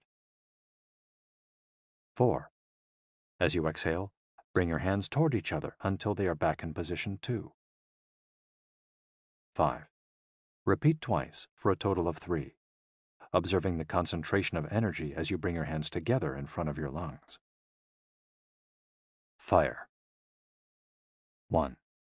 Starting from earth posture, bring your hands level with your heart as you inhale, with one hand slightly above the other and your palms facing each other. 2. Rotate your hands to feel the energy of your heart. 3. Turn from your waist gently to the left, keeping your torso relaxed and your forearms parallel to the ground. 4. With your palms still facing each other, separate your hands, bringing one up until it is level with your shoulder and the other down in front of your abdomen. 5. Turn from your waist gently to the right, keeping your torso relaxed and your forearms parallel to the ground. 6. As you exhale, let your hands come back together in front of your heart. 7. With your palms still facing each other, separate your hands, bringing one up until it is level with your shoulder and the other down in front of your abdomen. Completing the series. 1. Starting from earth posture, inhale as you bring your hands level with your shoulders, palms facing down. 2. As you exhale, lower your arms to rest at your sides, returning to the initial Wu Qi posture. Shiatsu. Created in Japan in the early 20th century, principally for the treatment of arthritis, shiatsu also works on energy flow through the application of pressure with the thumbs and the palms of the hands. In combination with stretching and breathing exercises, it seeks to create equilibrium among the different elements of the body. The following quote is about the Dao Yin, a general term referring to the ancient arts meant to foster mental and physical well-being. It is not important that a Dao Yin have a name, is imitating something, or is engraved in jade. What is important is the technique and the essence of what is really practiced. Stretching and contracting, bending and lifting of the head, stepping, lying down, resting or standing, walking or stepping slowly, screaming or breathing, everything can be a Dao Yin.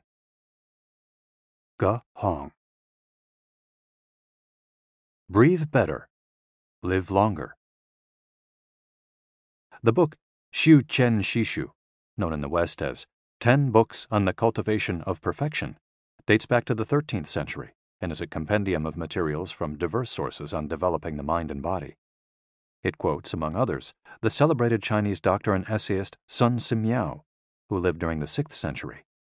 Sun Simiao was a proponent of a technique called the 6 healing sounds, which involves the coordination of movement, breathing, and pronouncing sounds with the purpose of bringing our souls to a place of calm.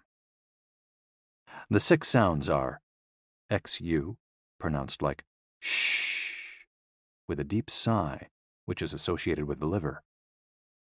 HE, pronounced like her, with a yawn, which is associated with the heart. SI, pronounced like sir, with a slow exhale, which is associated with the lungs. Chui, pronounced like chui, with a forceful exhale, which is also associated with the kidneys. Hoo, pronounced like hu, which is associated with the spleen, and xi, pronounced like shi, which connects the whole body. The following poem by Sun Simiao offers clues about how to live well according to the season. It reminds us of the importance of breathing and suggests that as we breathe, we visualize the organs associated with each of the healing sounds. In spring, breathe shh for clear eyes, and so wood can aid your liver. In summer, reach for her, so that heart and fire can be at peace. In fall, breathe sir to stabilize and gather metal, keeping the lungs moist. For the kidneys, next, breathe chui and see your inner waters calm. The triple heater needs your shi to expel all heat and troubles. In all 4 seasons, take deep breaths so your spleen can process food. And of course, avoid exhaling noisily. Don't let even your own ears hear you. The practice is most excellent and will help preserve your divine elixir. It might feel confusing to be presented with all the Eastern traditions we've introduced in this chapter. The takeaway is that they all combine a physical exercise with an awareness of our breath. These 2 components, movements and breath, help us to bring our consciousness in line with our body, instead of allowing our mind to be carried away by the sea of daily worries. Most of the time, we're just not aware enough of our breathing.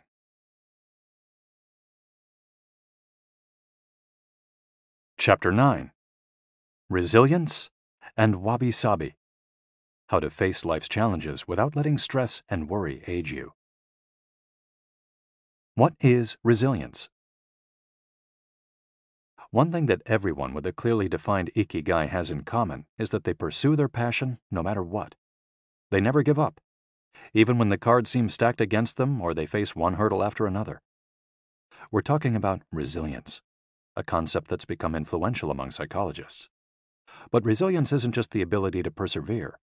As we'll hear in this chapter, it's also an outlook we can cultivate to stay focused on the important things in life, rather than what is most urgent, and keep ourselves from being carried away by negative emotions.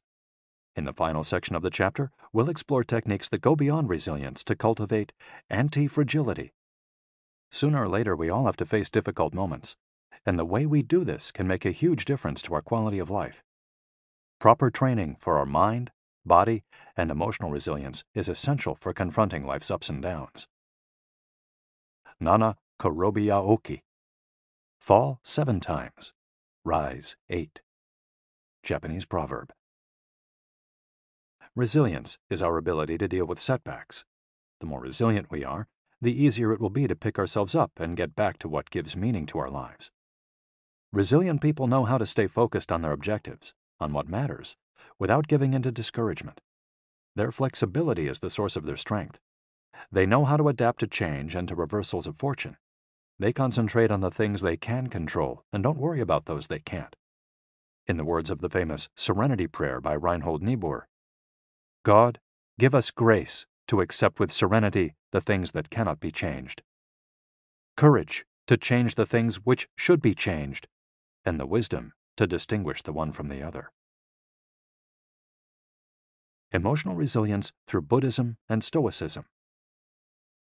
Siddhartha Gautama, Buddha, was born a prince of Kapilavastu, Nepal, and grew up in a palace surrounded by riches. At 16, he married and had a child. Not satisfied by his family's wealth, at 29, he decided to try a different lifestyle and ran away from the palace to live as an ascetic. But it wasn't asceticism that he was looking for. It didn't offer the happiness and well-being he sought. Neither wealth nor extreme asceticism worked for him. He realized that a wise person should not ignore life's pleasures. A wise person can live with these pleasures, but should always remain conscious of how easy it is to be enslaved by them. Zeno of Citium began his studies with the Cynics. The Cynics also led ascetic lives, leaving behind all earthly pleasures. They lived in the street, and the only thing they owned was the clothing on their backs. Seeing that cynicism did not give him a sense of well-being, Zeno abandoned its teachings to found the school of Stoicism, which centers on the idea that there is nothing wrong with enjoying life's pleasures as long as they do not take control of your life as you enjoy them. You have to be prepared for those pleasures to disappear. The goal is not to eliminate all feelings and pleasures from our lives, as in cynicism, but to eliminate negative emotions. Since their inception, one of the objectives of both Buddhism and Stoicism has been to control pleasure, emotions, and desires. Though the philosophies are very different, both aim to curb our ego and control our negative emotions. Both Stoicism and Buddhism are, at their roots, methods for practicing well-being. According to Stoicism, our pleasures and desires are not the problem. We can enjoy them as long as they don't take control of us. The Stoics viewed those who were able to control their emotions as virtuous. What's the worst thing that could happen? We finally land our dream job, but after a little while we're already hunting for a better one. We win the lottery and buy a nice car, but then decide we can't live without a sailboat. We finally win the heart of the man or woman we've been pining for, and suddenly we find we have a wandering eye. People can be insatiable. The Stoics believe that these kinds of desires and ambitions are not worth pursuing.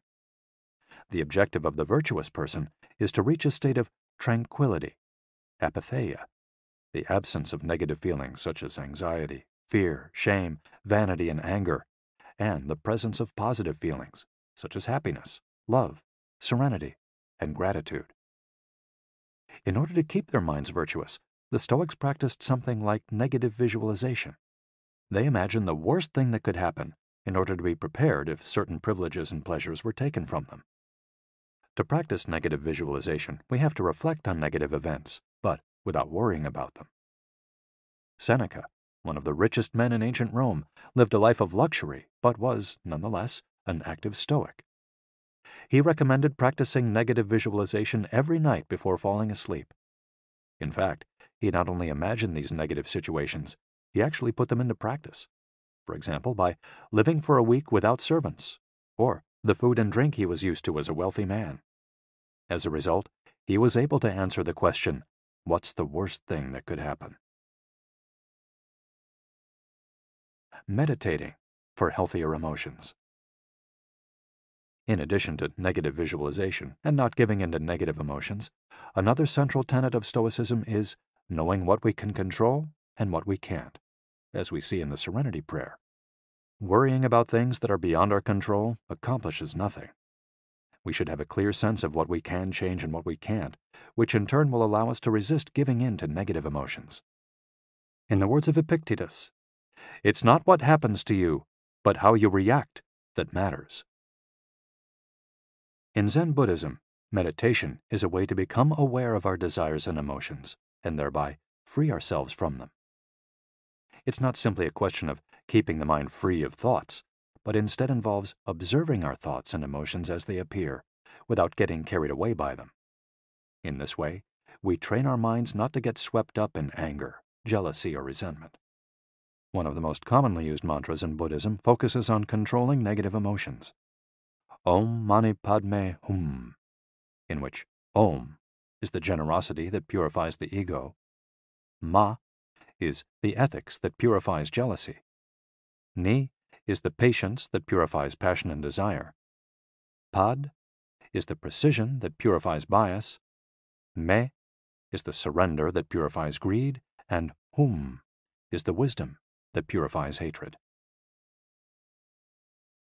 The here and now and the impermanence of things. Another key to cultivating resilience is knowing in which time to live. Both Buddhism and Stoicism remind us that the present is all that exists, and it is the only thing we can control. Instead of worrying about the past or the future, we should appreciate things just as they are in the moment, in the now. The only moment in which you can be truly alive is the present moment, observes the Buddhist monk Thich Nhat Hanh. In addition to living in the here and now, the Stoics recommend reflecting on the impermanence of the things around us. The Roman Emperor Marcus Aurelius said that the things we love are like the leaves of a tree. They can fall at any moment with a gust of wind. He also said that changes in the world around us are not accidental, but rather form part of the essence of the universe, a rather Buddhist notion, in fact. We should never forget that everything we have and all the people we love will disappear at some point. This is something we should keep in mind, but without giving in to pessimism. Being aware of the impermanence of things does not have to make us sad. It should help us love the present moment and those who surround us. All things human are short-lived and perishable, Seneca tells us. The temporary, ephemeral, and impermanent nature of the world is central to every Buddhist discipline. Keeping this always in mind helps us avoid excessive pain in times of loss. Wabi-sabi and Ichigo-ichie. Wabi-sabi is a Japanese concept that shows us the beauty of the fleeting, changeable, and imperfect nature of the world around us. Instead of searching for beauty in perfection, we should look for it in things that are flawed, incomplete. This is why the Japanese place such value, for example, on an irregular or cracked teacup. Only things that are imperfect, incomplete, and ephemeral can truly be beautiful, because only those things resemble the natural world. A complementary Japanese concept is that of Ichigo-ichie, which could be translated as, "This moment exists only now and won't come again." It's heard most often in social gatherings as a reminder that each encounter, whether with friends, family, or strangers, is unique and will never be repeated, meaning that we should enjoy the moment and not lose ourselves in worries about the past or the future. The concept is commonly used in tea ceremonies, Zen meditation, and Japanese martial arts, all of which place emphasis on being present in the moment. In the West, we've grown accustomed to the permanence of the stone buildings and cathedrals of Europe, which sometimes gives us the sense that nothing changes, making us forget about the passage of time. Greco-Roman architecture adores symmetry, sharp lines, imposing facades, and buildings and statues of the gods that outlast the centuries. Japanese architecture, on the other hand, doesn't try to be imposing or perfect, because it is built in the spirit of wabi-sabi. The tradition of making structures out of wood presupposes their impermanence and the need for future generations to rebuild them. Japanese culture accepts the fleeting nature of the human being and everything we create. The grand shrine of Ise, for example, has been rebuilt every 20 years for centuries.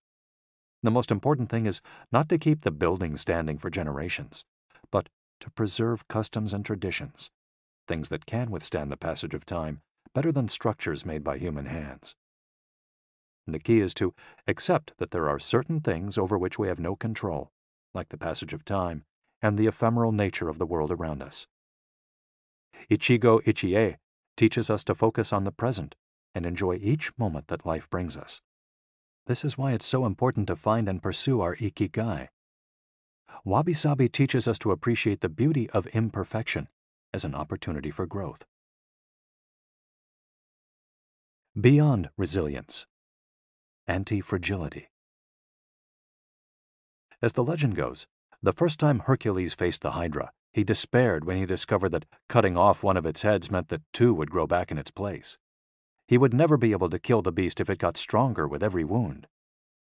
As Nassim Nicholas Taleb explains in Anti-Fragile, Things That Gain from Disorder, we use the word fragile to describe people, things, and organizations that are weakened when harmed, and the words robust and resilient for things that are able to withstand harm without weakening. But we don't have a word for things that get stronger when harmed, up to a point.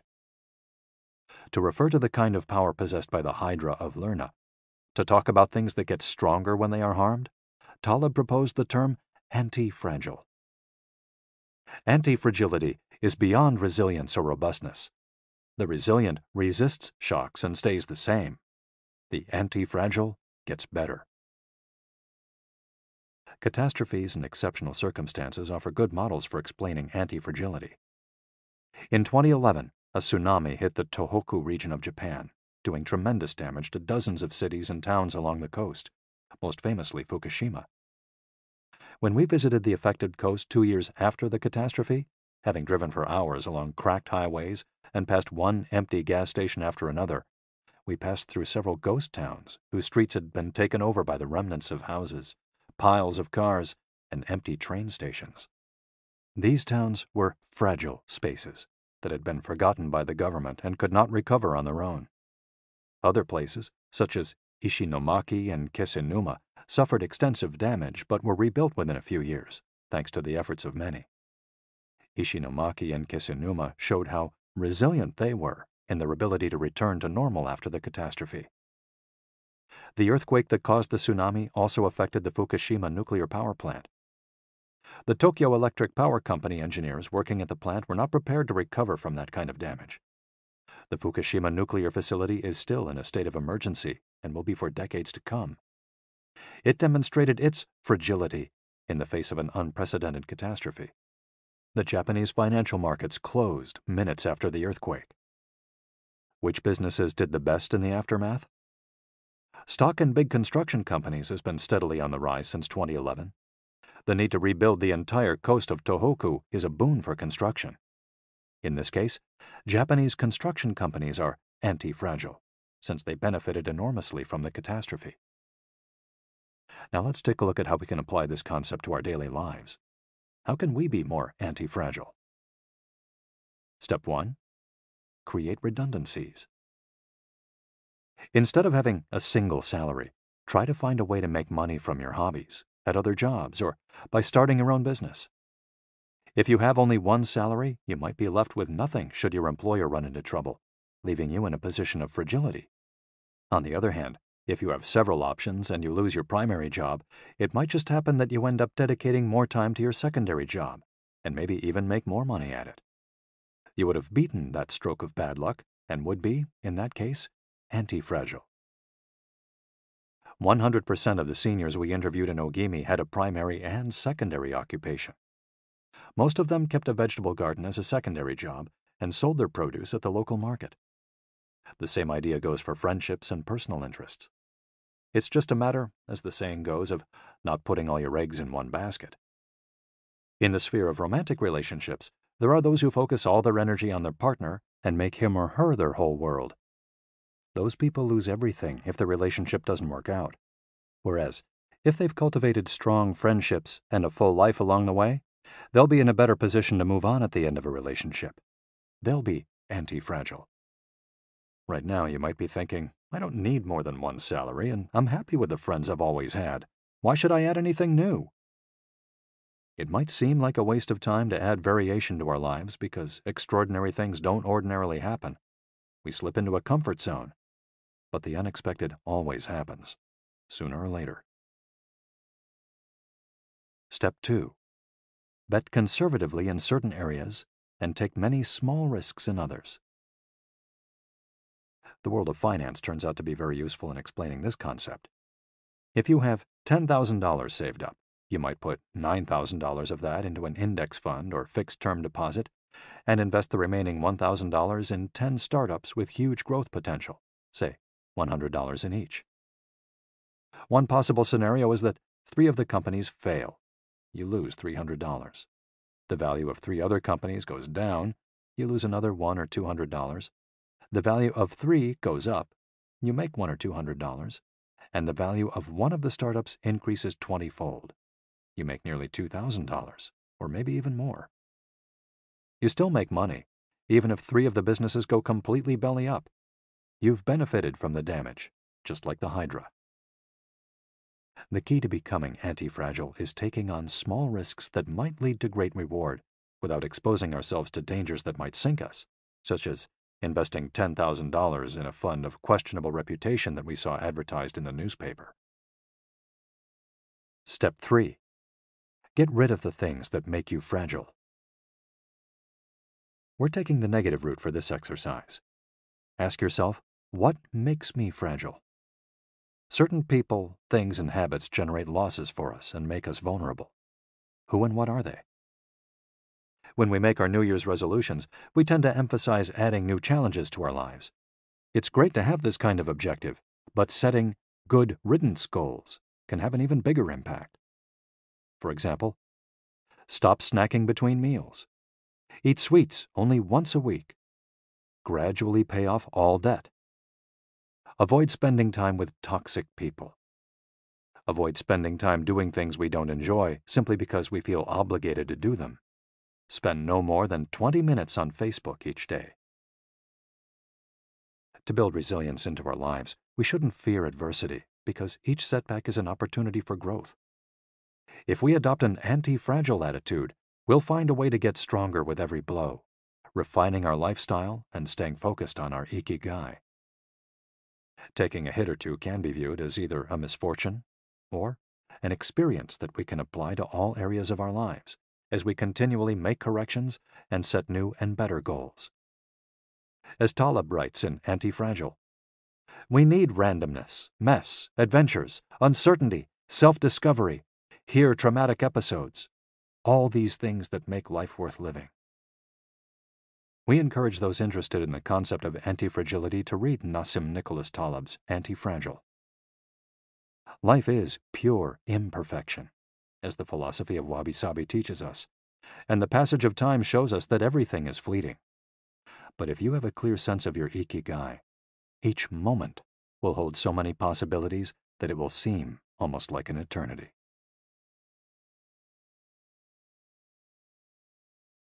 Epilogue. Ikigai, the art of living. Mitsuo Aida was one of the most important calligraphers and haikuists of the 20th century. He is yet another example of a Japanese person who dedicated his life to a very specific Ikigai, communicating emotions with 17-syllable poems using a shodo calligraphy brush. Many of Aida's haikus philosophize about the importance of the present moment and the passage of time. One could be translated as, "In the here and now, the only thing in my life is your life." In another poem, Aida writes simply, "Here, now." It is an artwork that seeks to evoke feelings of mono no aware, a melancholy appreciation of the ephemeral. The following poem touches on one of the secrets of bringing Ikigai into our lives. Happiness is always determined by your heart. And one last one, also by Aida, is keep going. Don't change your path.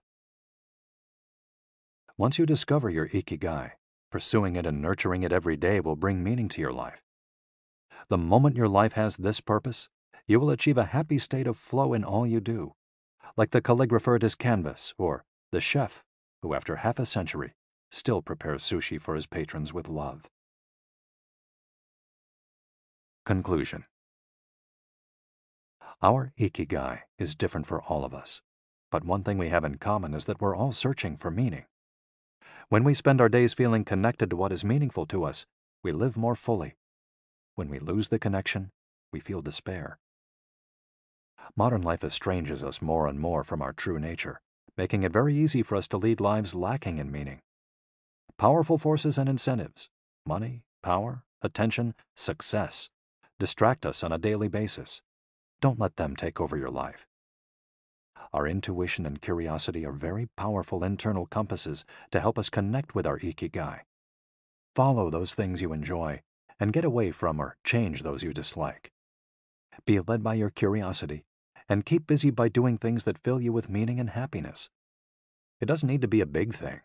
We might find meaning in being good parents or in helping our neighbors. There is no perfect strategy to connecting with our Ikigai. But what we've learned from the Okinawans is that we should not worry too much about finding it. Life is not a problem to be solved. Just remember to have something that keeps you busy doing what you love while being surrounded by the people who love you. The 10 Rules of Ikigai. We'll conclude this journey with 10 rules we've distilled from the wisdom of the long-lived residents of Ogimi. 1. Stay active. Don't retire. Those who give up the things they love doing and do well lose their purpose in life. That's why it's so important to keep doing things of value, making progress, bringing beauty or utility to others, helping out, and shaping the world around you, even after your official professional activity has ended. 2. Take it slow. Being in a hurry is inversely proportional to quality of life. As the old saying goes, walk slowly and you'll go far. When we leave urgency behind, life and time take on new meaning. 3. Don't fill your stomach. Less is more when it comes to eating for long life, too. According to the 80% rule, in order to stay healthier longer, we should eat a little less than our hunger demands, instead of stuffing ourselves. 4. Surround yourself with good friends. Friends are the best medicine. There for confiding worries over a good chat, sharing stories that brighten your day, getting advice, having fun, dreaming, in other words, living. 5. Get in shape for your next birthday. Water moves. It is at its best when it flows fresh and doesn't stagnate. The body you move through life in needs a bit of daily maintenance to keep it running for a long time. Plus, exercise releases hormones that make us feel happy. 6. Smile. A cheerful attitude is not only relaxing, it also helps make friends. It's good to recognize the things that aren't so great, but we should never forget what a privilege it is to be in the here and now, in a world so full of possibilities. 7. Reconnect with nature. Though most people live in cities these days, human beings are made to be part of the natural world. We should return to it often to recharge our batteries. 8. Give thanks. To your ancestors, to nature, which provides you with the air you breathe and the food you eat. To your friends and family, to everything that brightens your days and makes you feel lucky to be alive. Spend a moment every day giving thanks, and you'll watch your stockpile of happiness grow. 9. Live in the moment.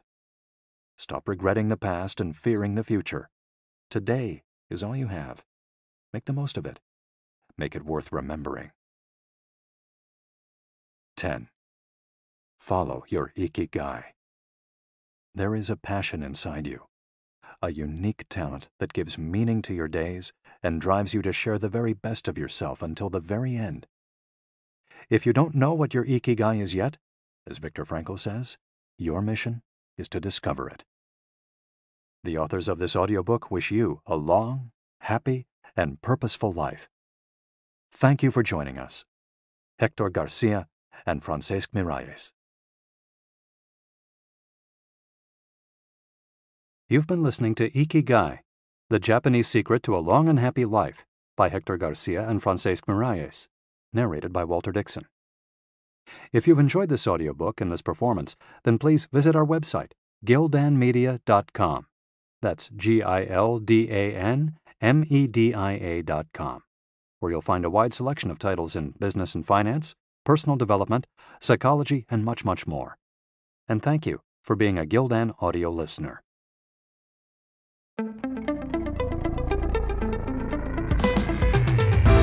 This has been a Gildan audio production. For more affordable, mind-enriching programs, visit our website at gildanmedia.com.